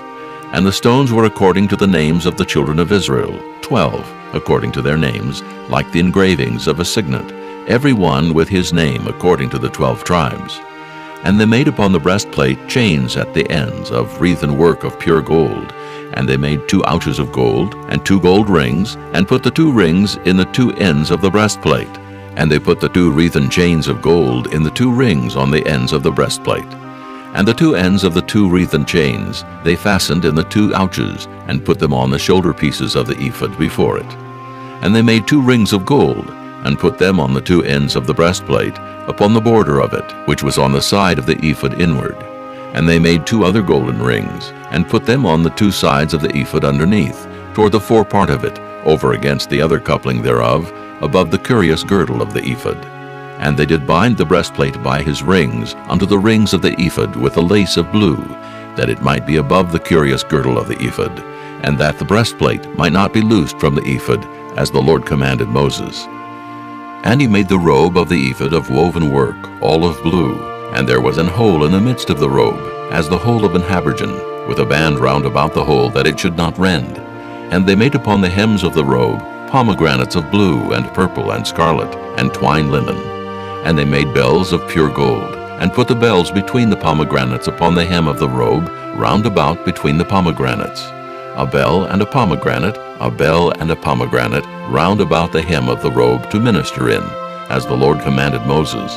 And they made coats of fine linen of woven work for Aaron and for his sons, and a mitre of fine linen, and goodly bonnets of fine linen, and linen breeches of fine twined linen, and a girdle of fine twined linen, and blue and purple and scarlet, of needlework, as the Lord commanded Moses.